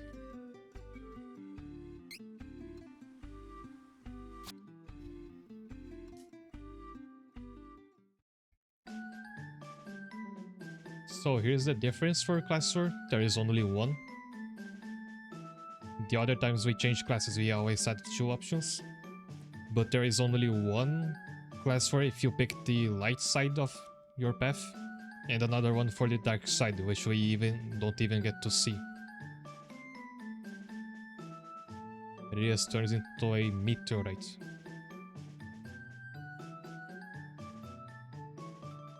Stamina of Anadis and the support of a Star Lancer, so this fuses our current class and the other class we didn't pick.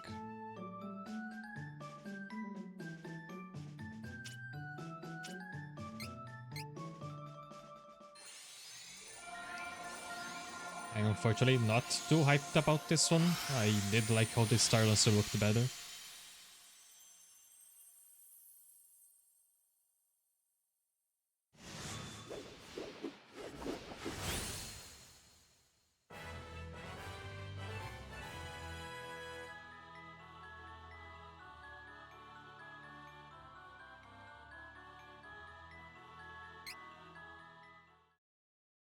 Yes, you can. I might do that. But I'll stick to the new outfits for a little bit.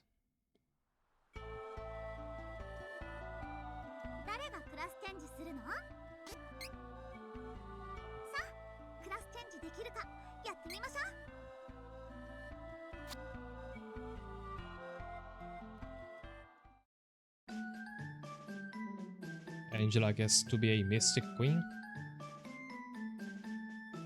And Shockley starts to look like her mother quite a bit.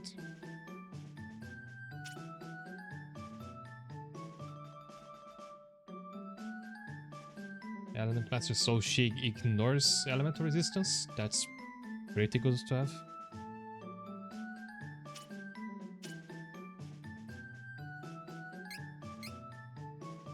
The thing about Angela's class 4 is that her other option, the one if you pick the Dark Path, is how I put it. It's a very striking design, you kinda have to see it. And we might if we ever play this game again from the beginning.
Alright, but here other class 4 goes a very different direction.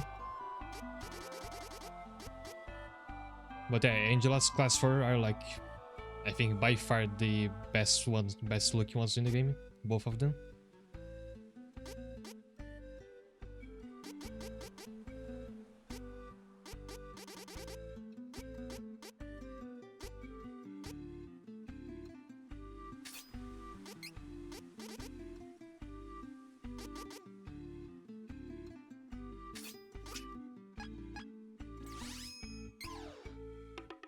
Now for one more boss.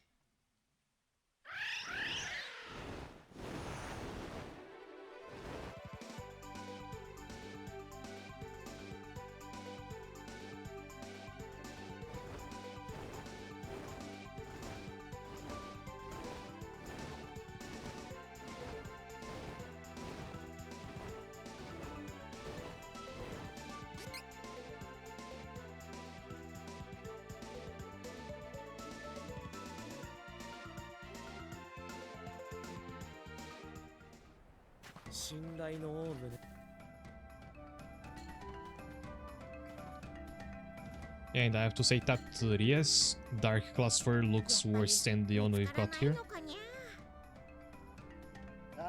Especially if you compare with Ria's Class 3 options for the Dark Path, which do look excellent. 何を揉めているのかしら。二人ともずいぶん興奮してるようだけど。どうやらジェシカに心当たりがあるみたいなんだけどよ。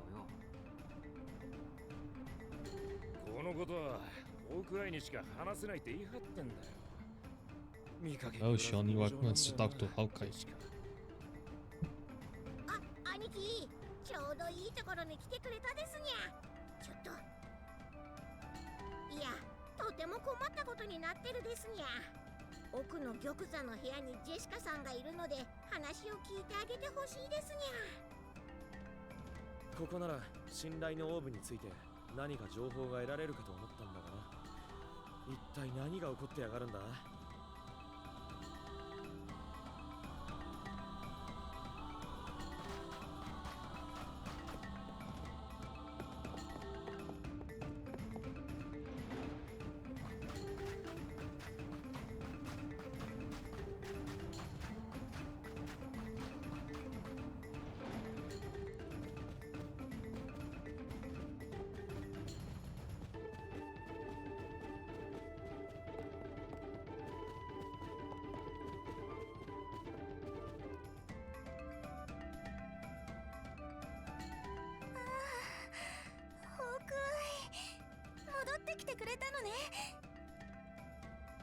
ジェシカ、もう大丈夫なのか。まだ本調子とまではいかないけれど。おいおい、気持ちはわかるけどよ、泣くことはないだろう。心配してたんだから。もう。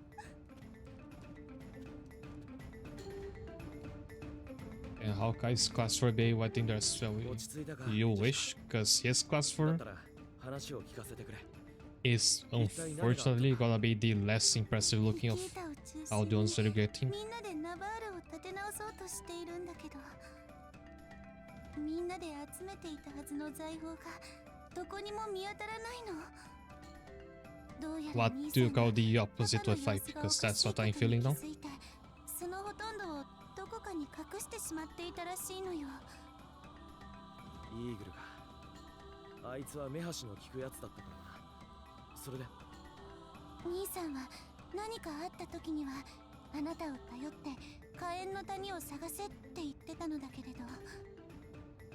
そうか、宝のほとんどが隠されちまったってことは、もしグランクロアの言葉通りここに信頼のオーブがあったとしても、そいつも一緒に隠されたってことかもな。よし、物はついでってやつだ。信頼のオーブと一緒にまとめてお宝探し出してやる。ジェシカ、ほんの少し俺に時間をくれ。火炎の谷でお宝探しとしゃれ込んでくるぜ。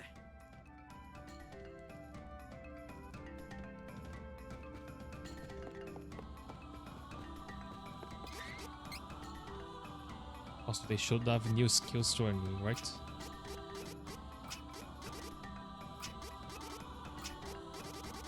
Oh, they actually don't. It's just new stat ups and abilities.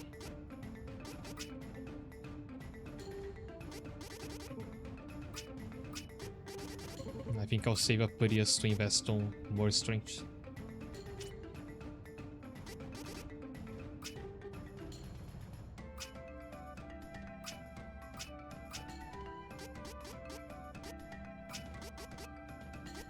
Although the new abilities do seem pretty strong.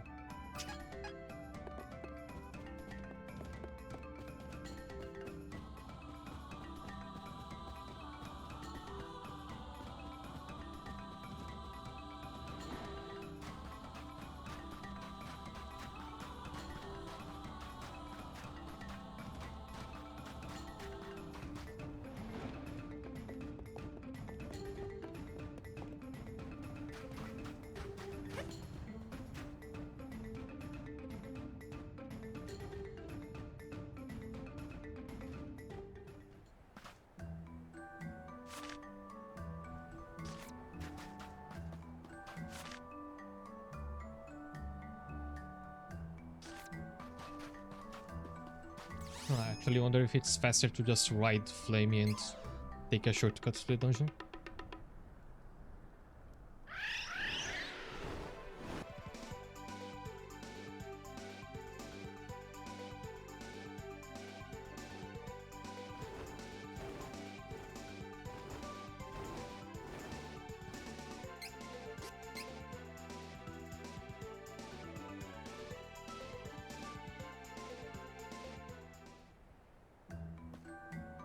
Yeah, we land right at the entrance.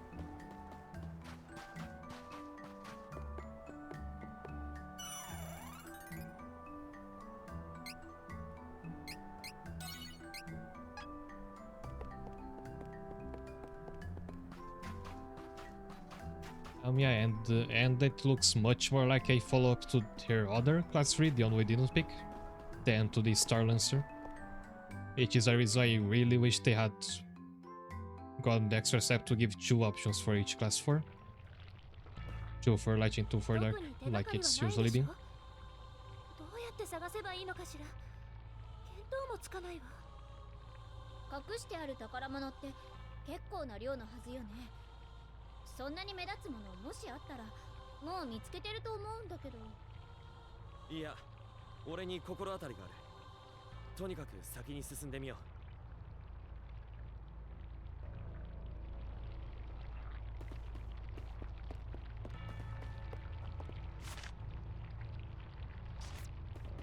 Oh, it's not the alternate path, it's the regular one.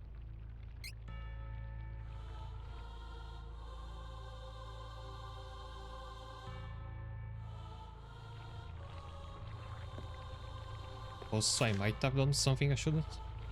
Oh, it was just a teleport.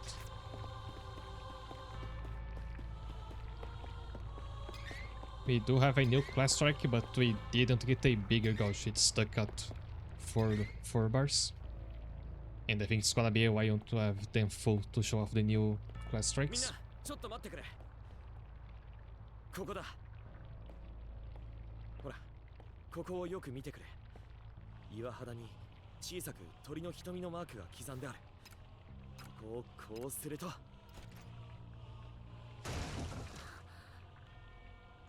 れが盗賊の技なんですね。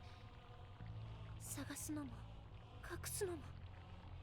さすが盗賊、こんなのよく見つけられたわね。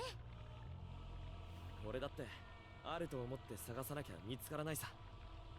何せ俺がたった一人認める盗賊、あのイーグルの仕掛けだからな。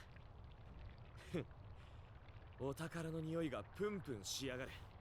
さあ行こうぜ。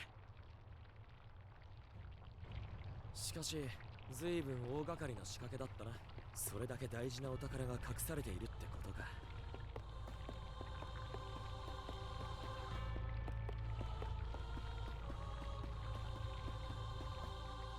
Gee, I wonder if there's a boss waiting inside this box. ホークアイ、どうかしたの？早く宝物を持ってナバールに帰ろうよ。バカ、よせ。こ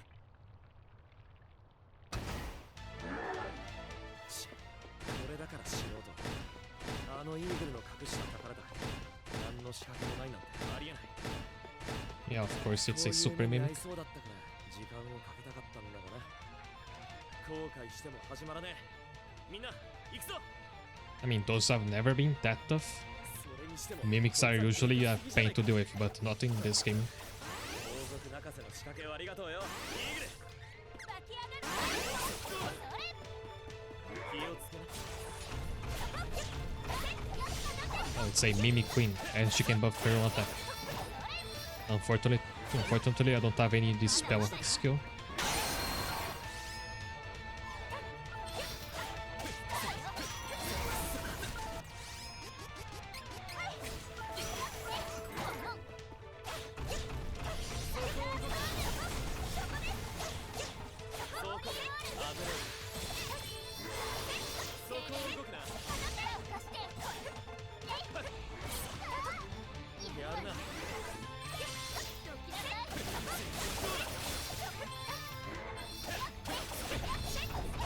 Okay, I get that to gouge all the way to 400% before the boss dies.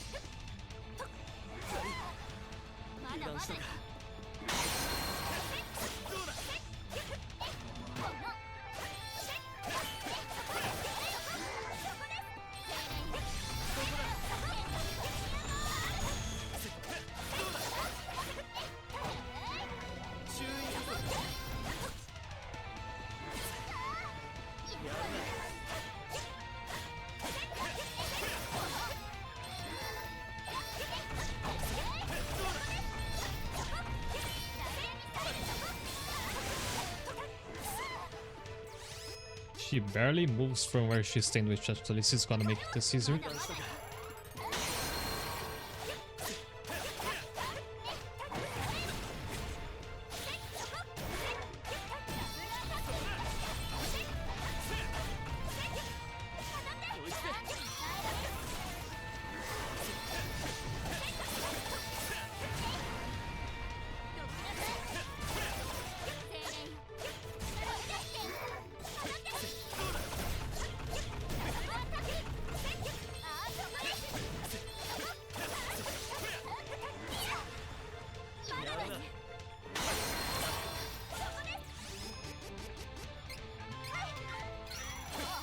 And here goes Uria's final class strike.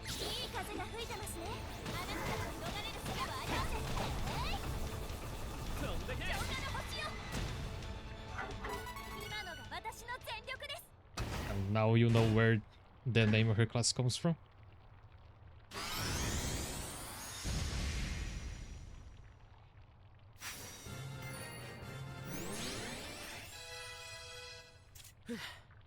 Taげ、こんなもん仕掛けやがって、イーグルのやつ。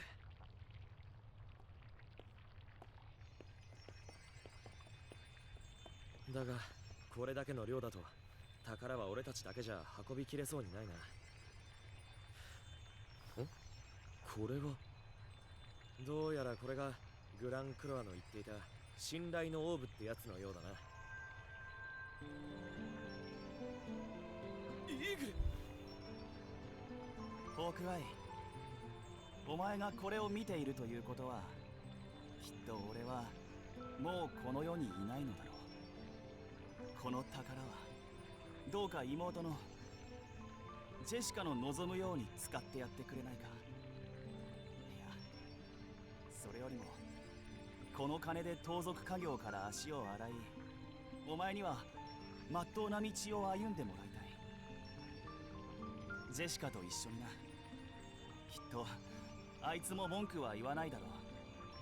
あいつはお前に懐いているからな。なあ、ホークアイ、親友の心からの頼みだ。少しでいい、考えてみてくれ。もし俺が生きているのにこれを見てるのなら、 He is one of the NPCs that stands out the most design-wise, じゃあな、ホーク for アイ。 how little he appears as well. お前と一緒だった日々は誰にも奪えない俺の最高の宝だったよ。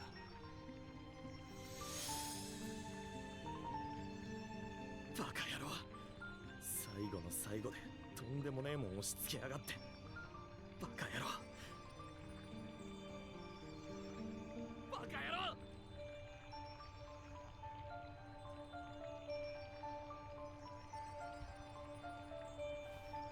信頼のオーブ、これで俺もクラス4になれるのか。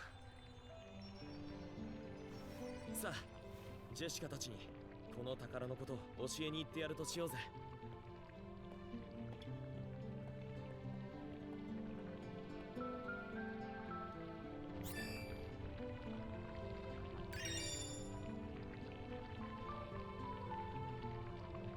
Gosh, 1% of MP for each attack?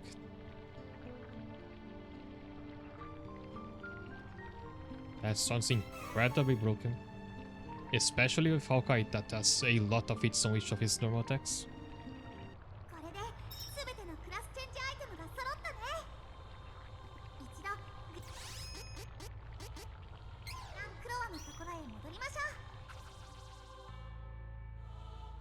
う。 Actually makes me wonder what the 3 abilities we aren't going to get, because they're tied to the other protagonists. What powers they would give.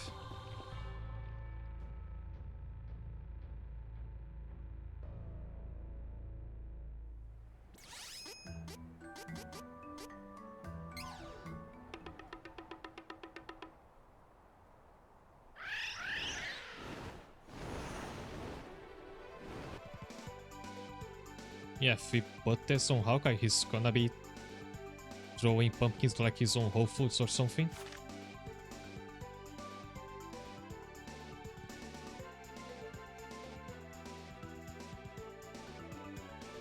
I wonder if this is where the moon tower is, because I don't think it's directly on the map.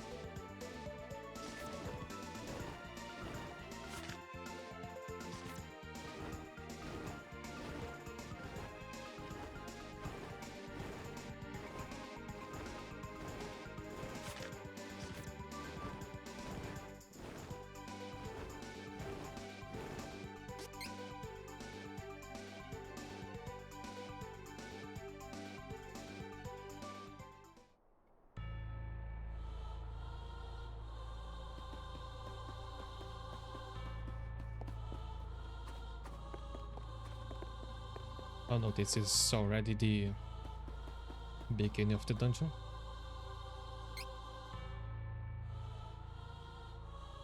Also, I don't know if I should have interacted with that statue. Yeah, definitely not. This is just the final dungeon. Let's just go to the sanctuary then.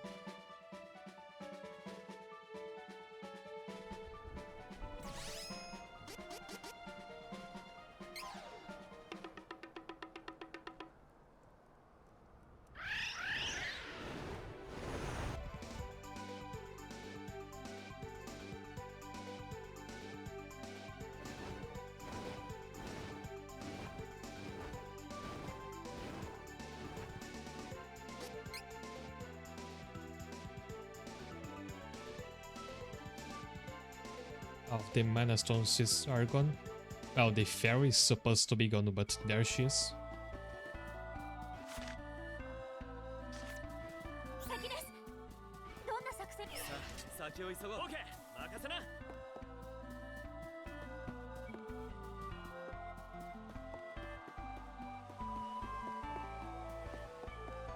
後悔しどきなさい。俺たちと出会ってついてこれないだろ。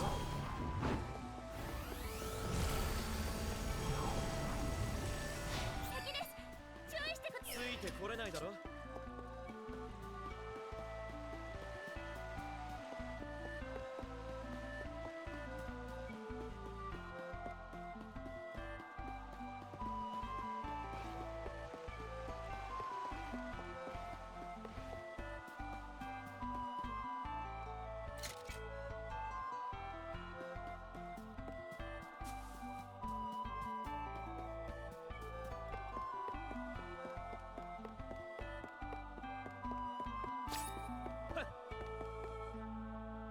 誰がクラスチェンジするの？さあ、クラスチェンジできるかやってみましょう。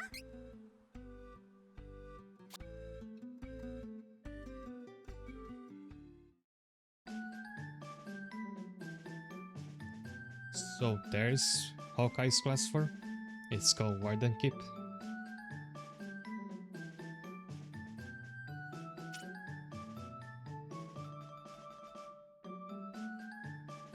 At least his ability seems pretty good. We don't have to worry about stat decreases anymore.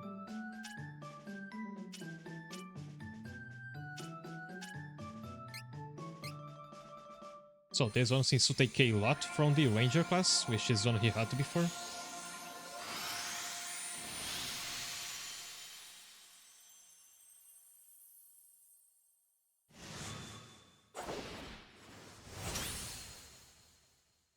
Which to me kind of making him looks like a Fire Emblem character.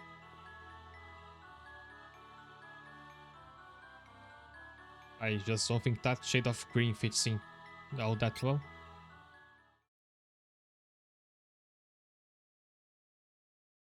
And now that I think about it, this game has a lot of green classes. It's like shiny Pokemon. 行きましょう。オッケー、任せな。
And what do you need now? 見事それぞれのクラスチェンジアイテムを手に入れたようじゃな。クラス4の力があればあの大魔女アニスにも必ずや勝つことができるじゃん。大魔女アニスはすでに目覚めこの世界を滅ぼすためにいつ動き出すやもしれん。一刻も早くアニスの潜む地に向かい。この声はもしかして私の気を探る者がいると思えばお前かグランクロワ。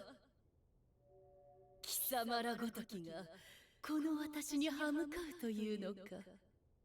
面白い。世界滅亡の余興だ。来るがいい。楽しみにしているぞ。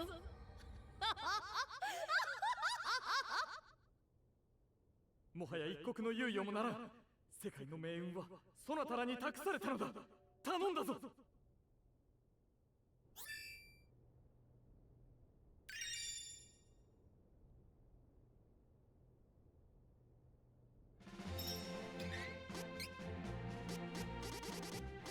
That's also gonna be pretty good for spamming skills.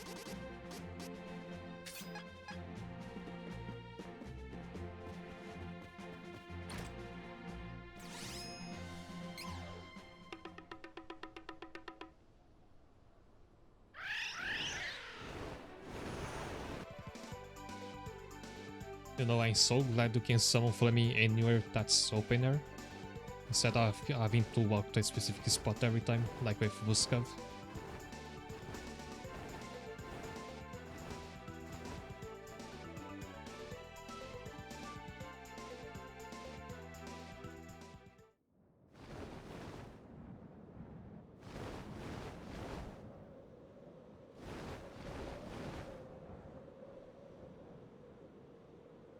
なんだか気持ち悪い。こんな感じ初めて。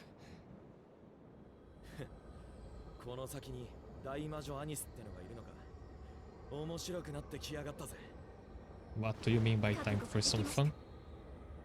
さあ、お二人とも参りましょう。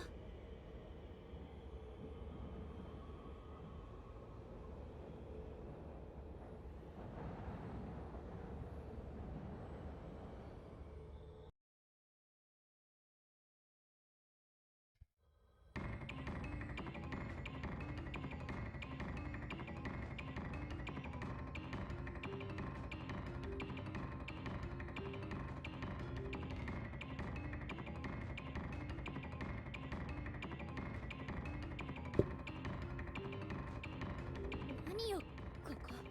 その上、厄介な敵もうようよしてそうだね。そうですね。気をつけて進むとしましょう。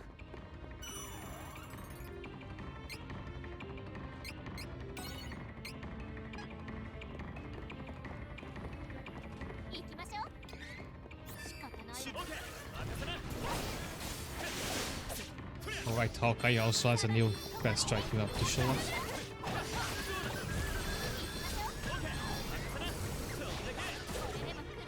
But a bit ironically, now is when we're the least incentivized to charge our class strike, because it's so easy to recover MP and just spam our skills.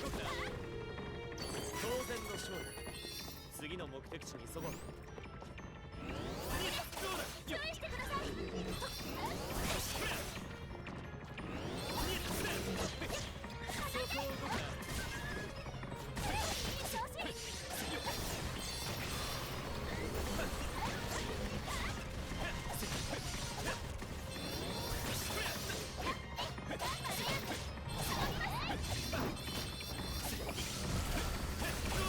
Yeah, look at all those purple number ones popping up. That's how much MP Hawkeye is recovering just from fighting normally.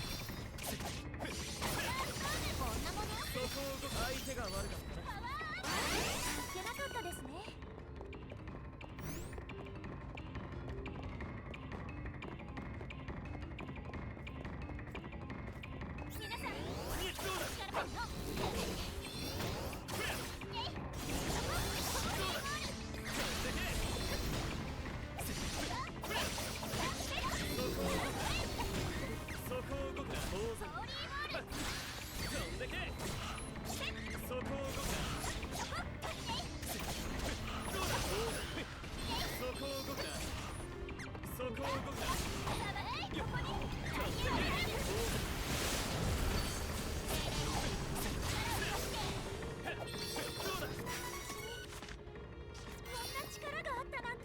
Let's check out this end first. This is a mimic, right? Nope.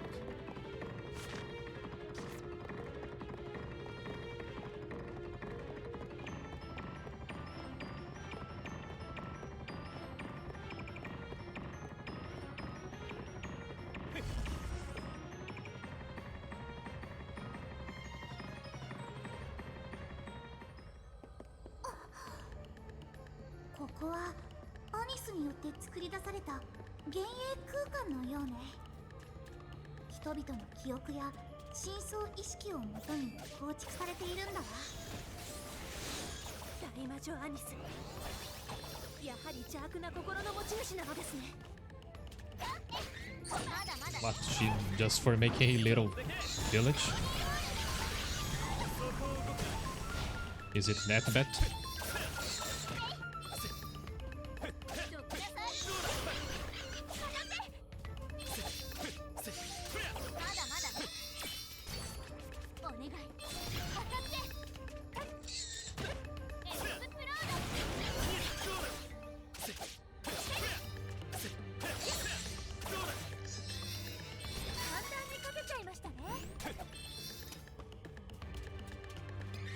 Also, since we can spec our skills so much now, I'll tell the party to save up their class strikes until we have like 400% on everybody, so I can always use their strongest attacks.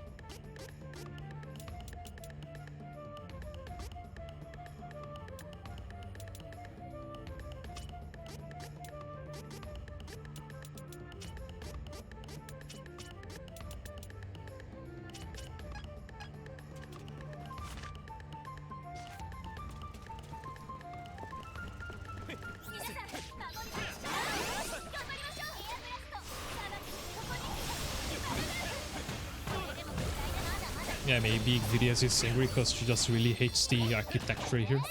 All these crystals on the way.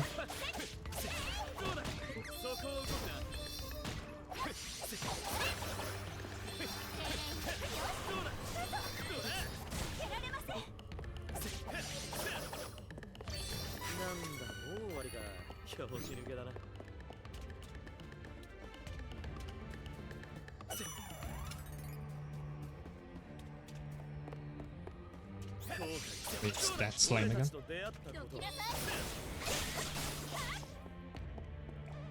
Anyway, let's see what his final class strike looks like.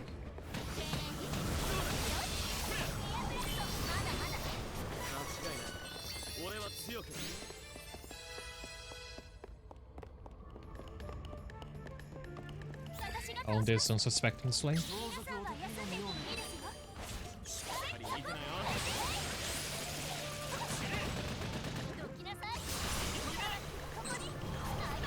Okay, I do like this one.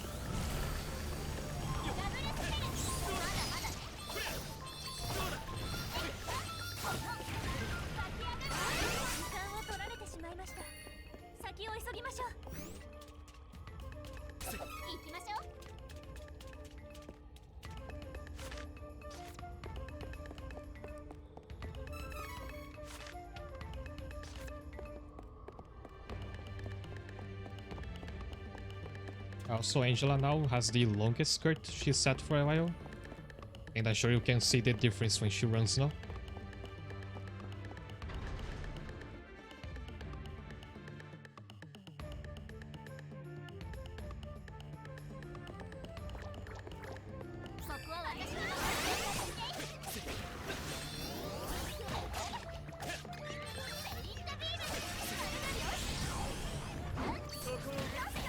And because of her passive, those wizards are no longer resistant to magic.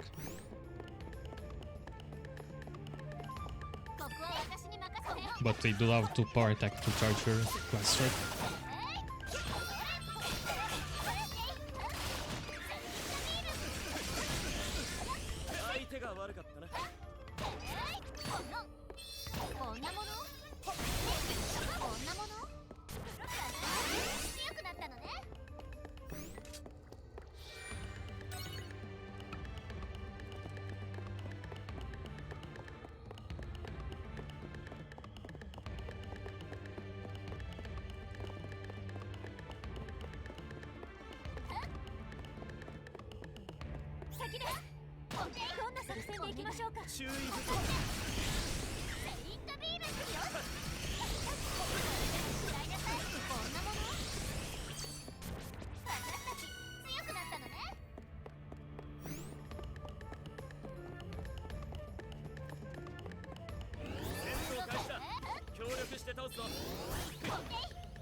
Last class strike time.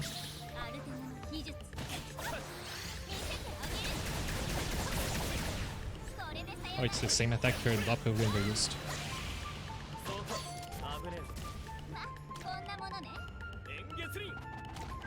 I like the pose at the end.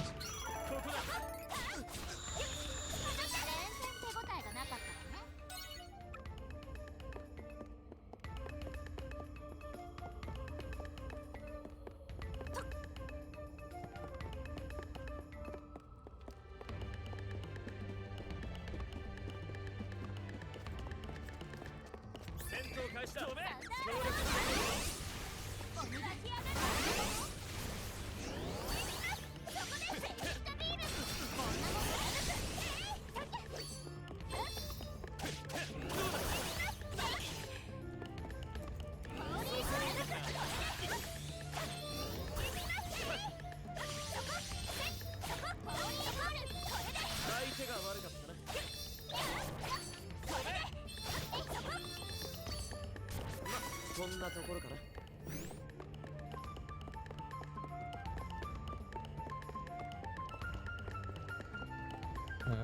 Pretty much, if there's a canonical class for it, it's probably this one for Angela. And that's probably what she looks like as the queen once she takes over.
It does make sense, but just doesn't look as good.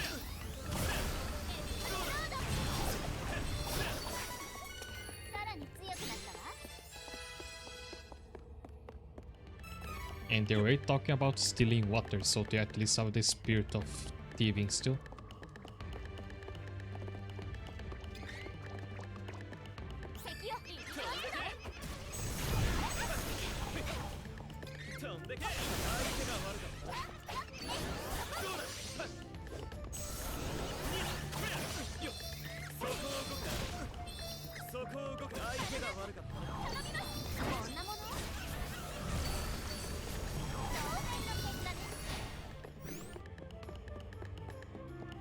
Would you have looked at this character on the beginning of the game and think, I bet he's gonna be spamming pumpkins at high level?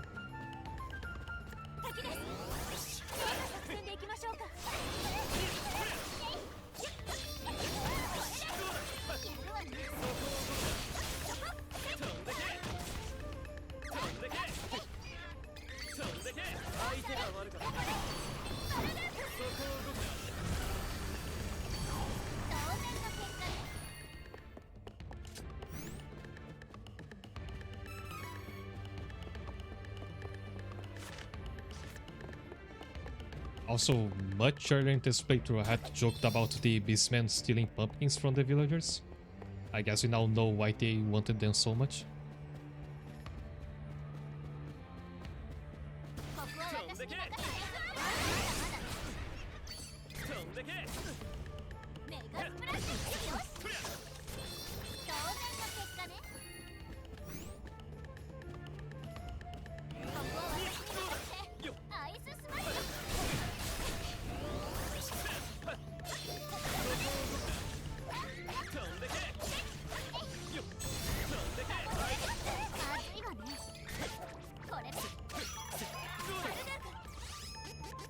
The party keeps using our honey elixirs and I realize you don't have enough of them.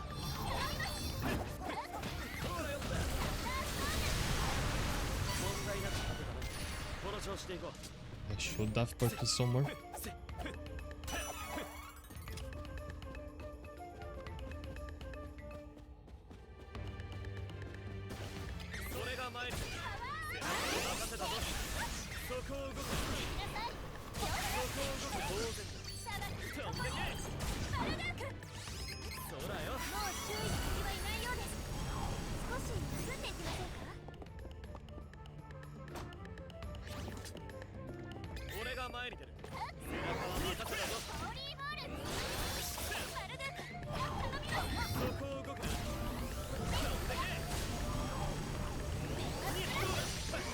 I thought for a second, what if the Queen Mimic shows up here again?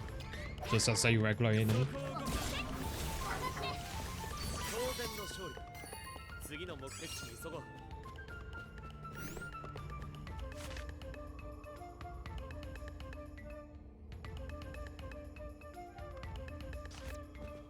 So how do we get to that side?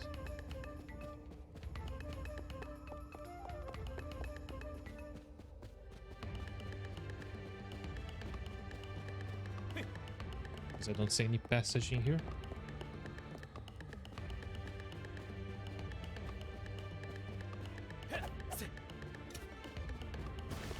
Do I have to hunt for a lever again?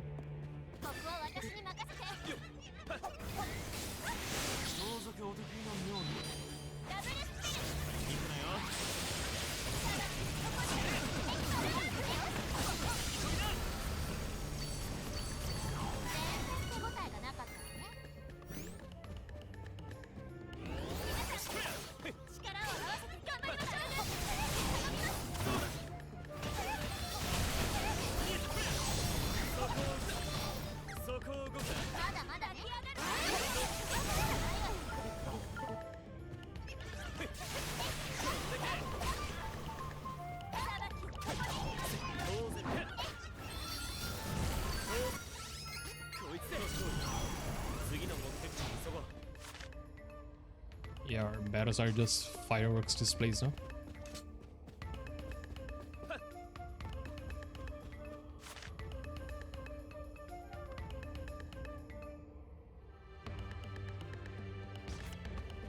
Here, yeah, we're just going back the way we came, aren't we?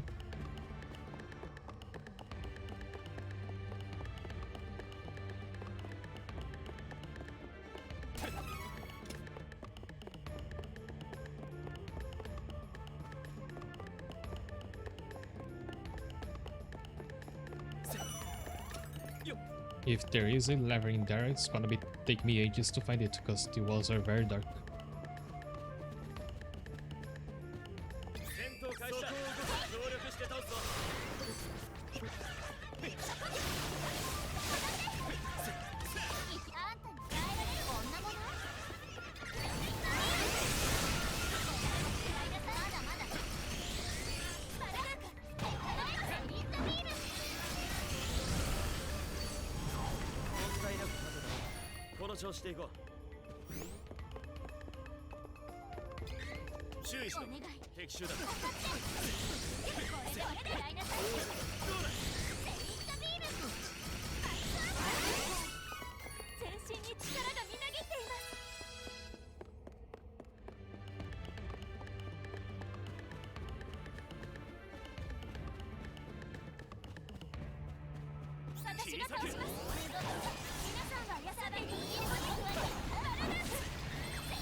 Should probably go for the doppelganger more often. It's not like lack of MP is gonna be a problem.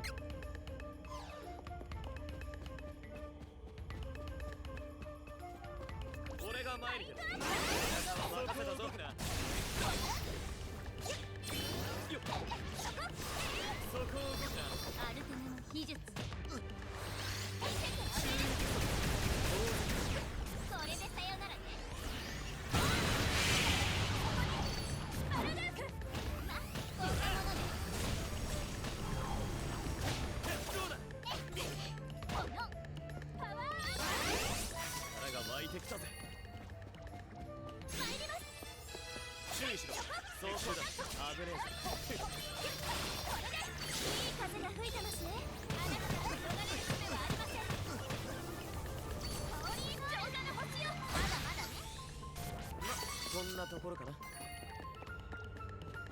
う邪魔ね。こっちは遅いですに。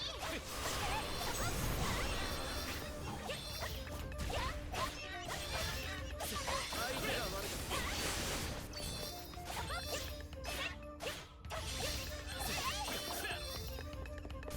もう周囲に敵はいないようです。少し休んでいきませんか。もう邪魔ね。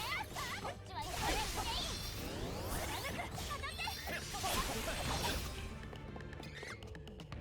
るで頼みます。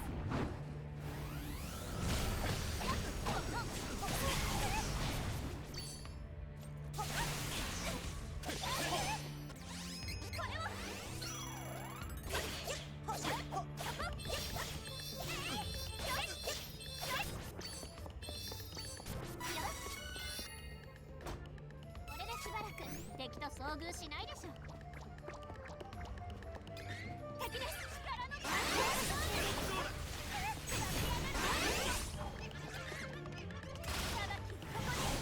マルデーク。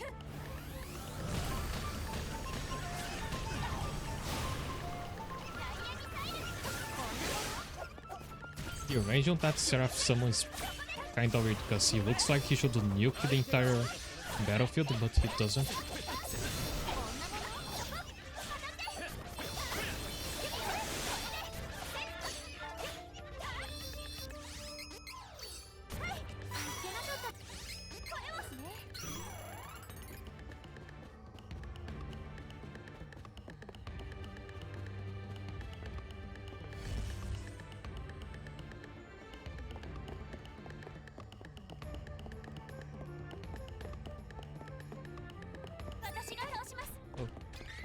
They didn't start the battle, so I thought they were NPCs for a second.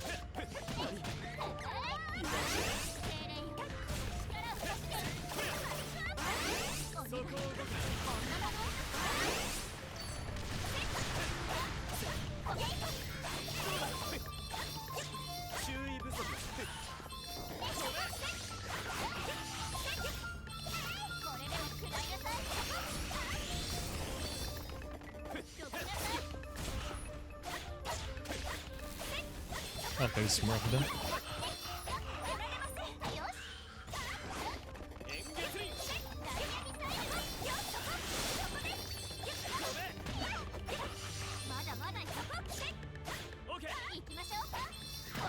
There's probably a boss coming up, so I think I will save the boss strikes now.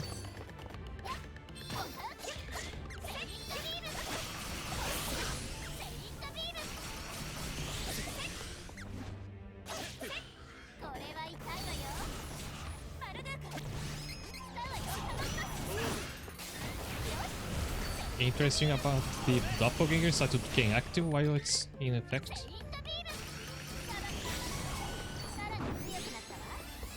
Okay, cast it and do other stuff while it is still hitting the enemy.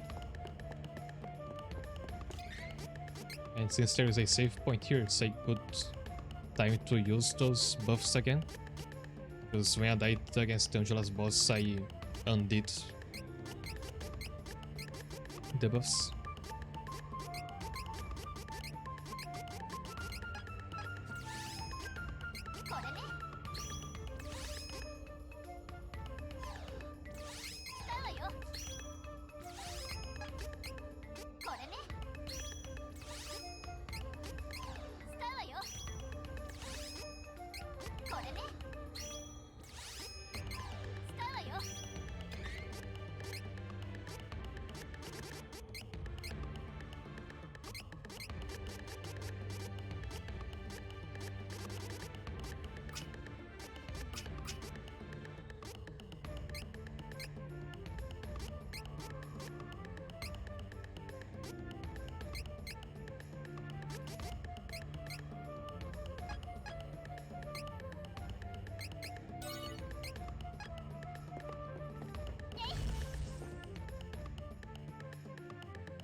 戦闘開始だ。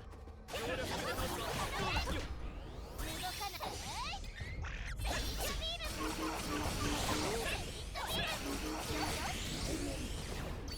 何も問題なかったわね。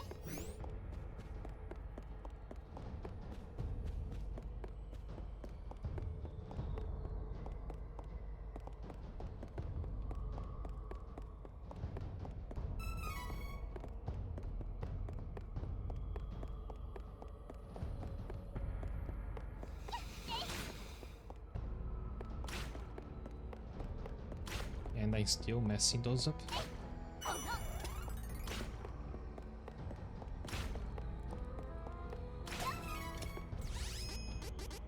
これね。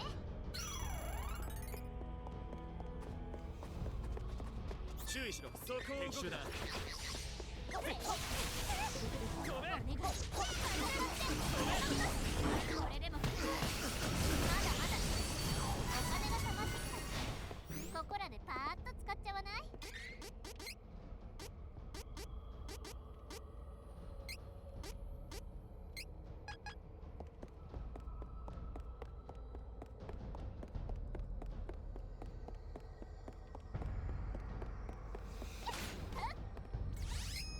？Not even like this. 使うわよ。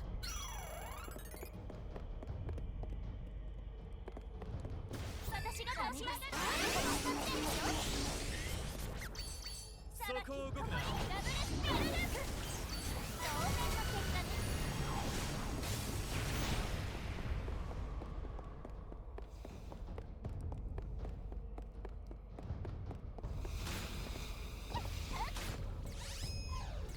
これね。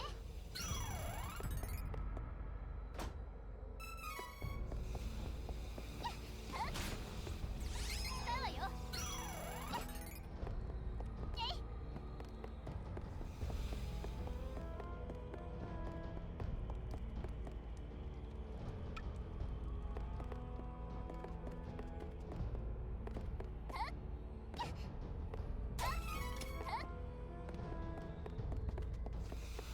仕方ないわね。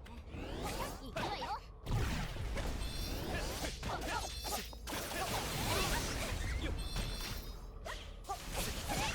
相手が悪かった。これでも食らいなさい。セイントビーム。こんなもの。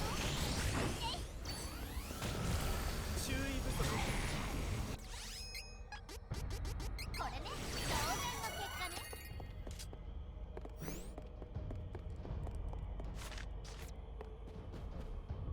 もう邪魔ね。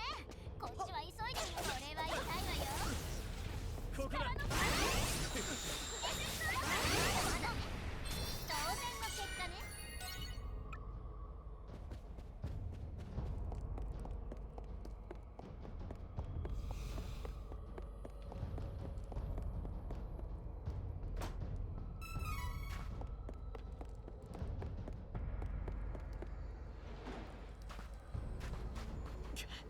幻影とはいえ、ナバールのこんな姿を見せられるとはな。よっ動こうの。これであんたに耐えられるか。気をつけ。まだまだね。そこを動くな。それよし。このよっマインドアップ。セイントビーム。無事に勝てましたね。Now it seems that being able to use Doppelganger all the time does break the game. 使うわよ。俺が前にそこを動くな。任せたぞ。動くそれ。これは痛いわよ。入ります。これでそこを動くな。当然の結果に行きましょう。敵が道を塞いでるからすぐに倒して先に進むぞ。まずいわね。行くわね。これね。お願い。こうやって。まだまだ。よっまだです。ダブルスペル。そこを動く。相手がこ悪かったな。れでも食らいなさい。ただここに。私にこんな力があったなんて。breaks the game and breaks your eye in the long run.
This should be the end.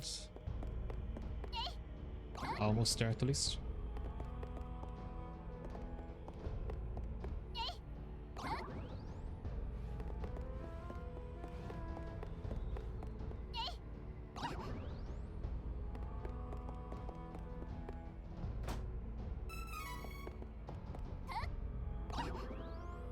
I don't think I've ever seen that Titan before.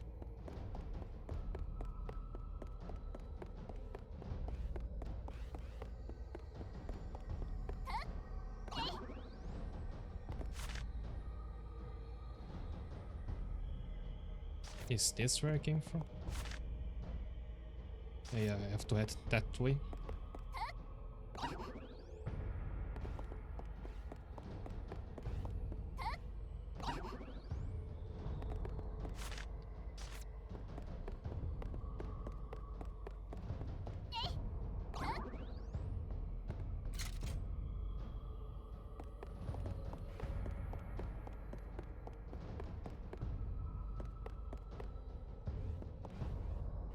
But there is no straightforward path to that door, it seems.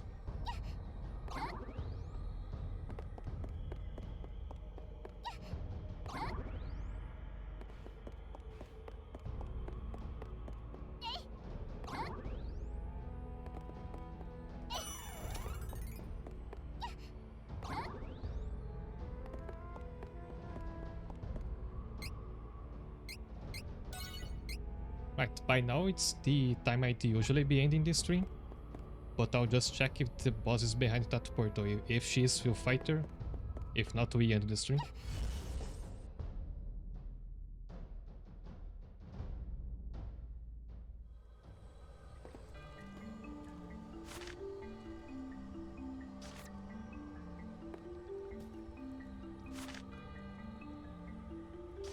I guess this is the final map. I'm not sure if there is still a long way to go.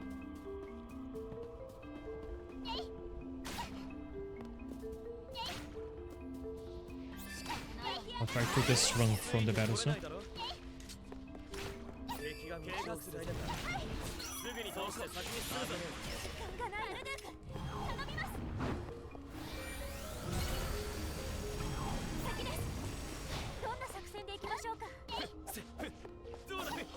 Okay, can't run from this one.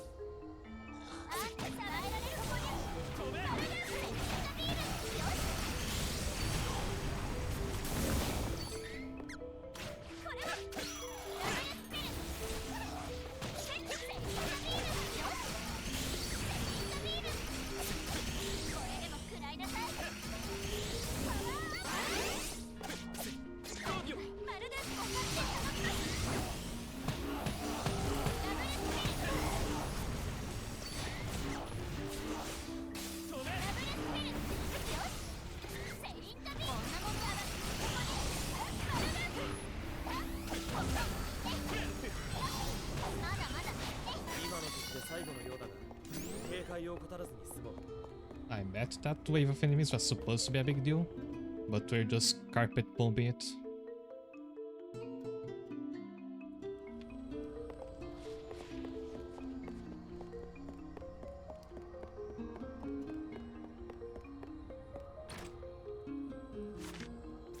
Also, it seems the boss is still a far away off. So if I find another mana stat, I'll end the stream there.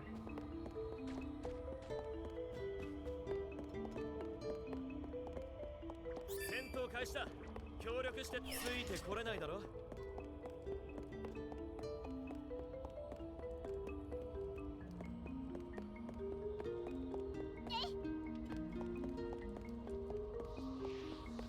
先です。どんな作戦に急ぎましょう。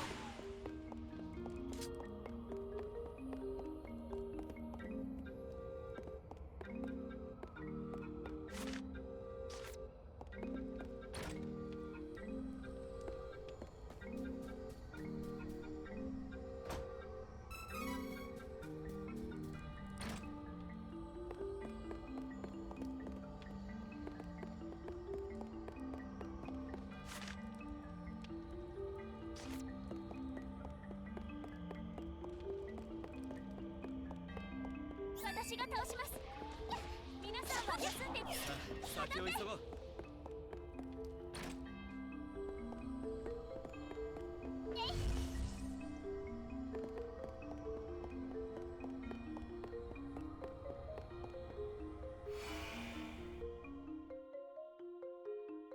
Does this take me back to the beginning?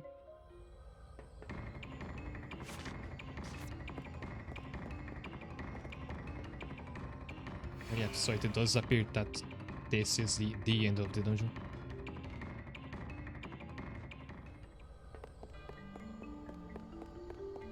So that's the last chance. If Yanis is still not behind that portal, we do call the stream off here.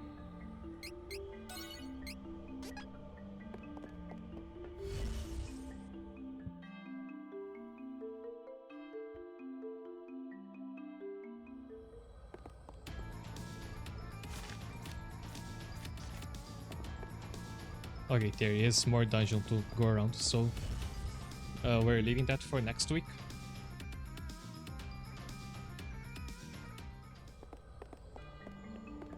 This is the post-game dungeon, but it's still not the very end of the post-game. There is something else. But I think the next stream will be the last one for Trials of Mana, and there might be time to start the next game.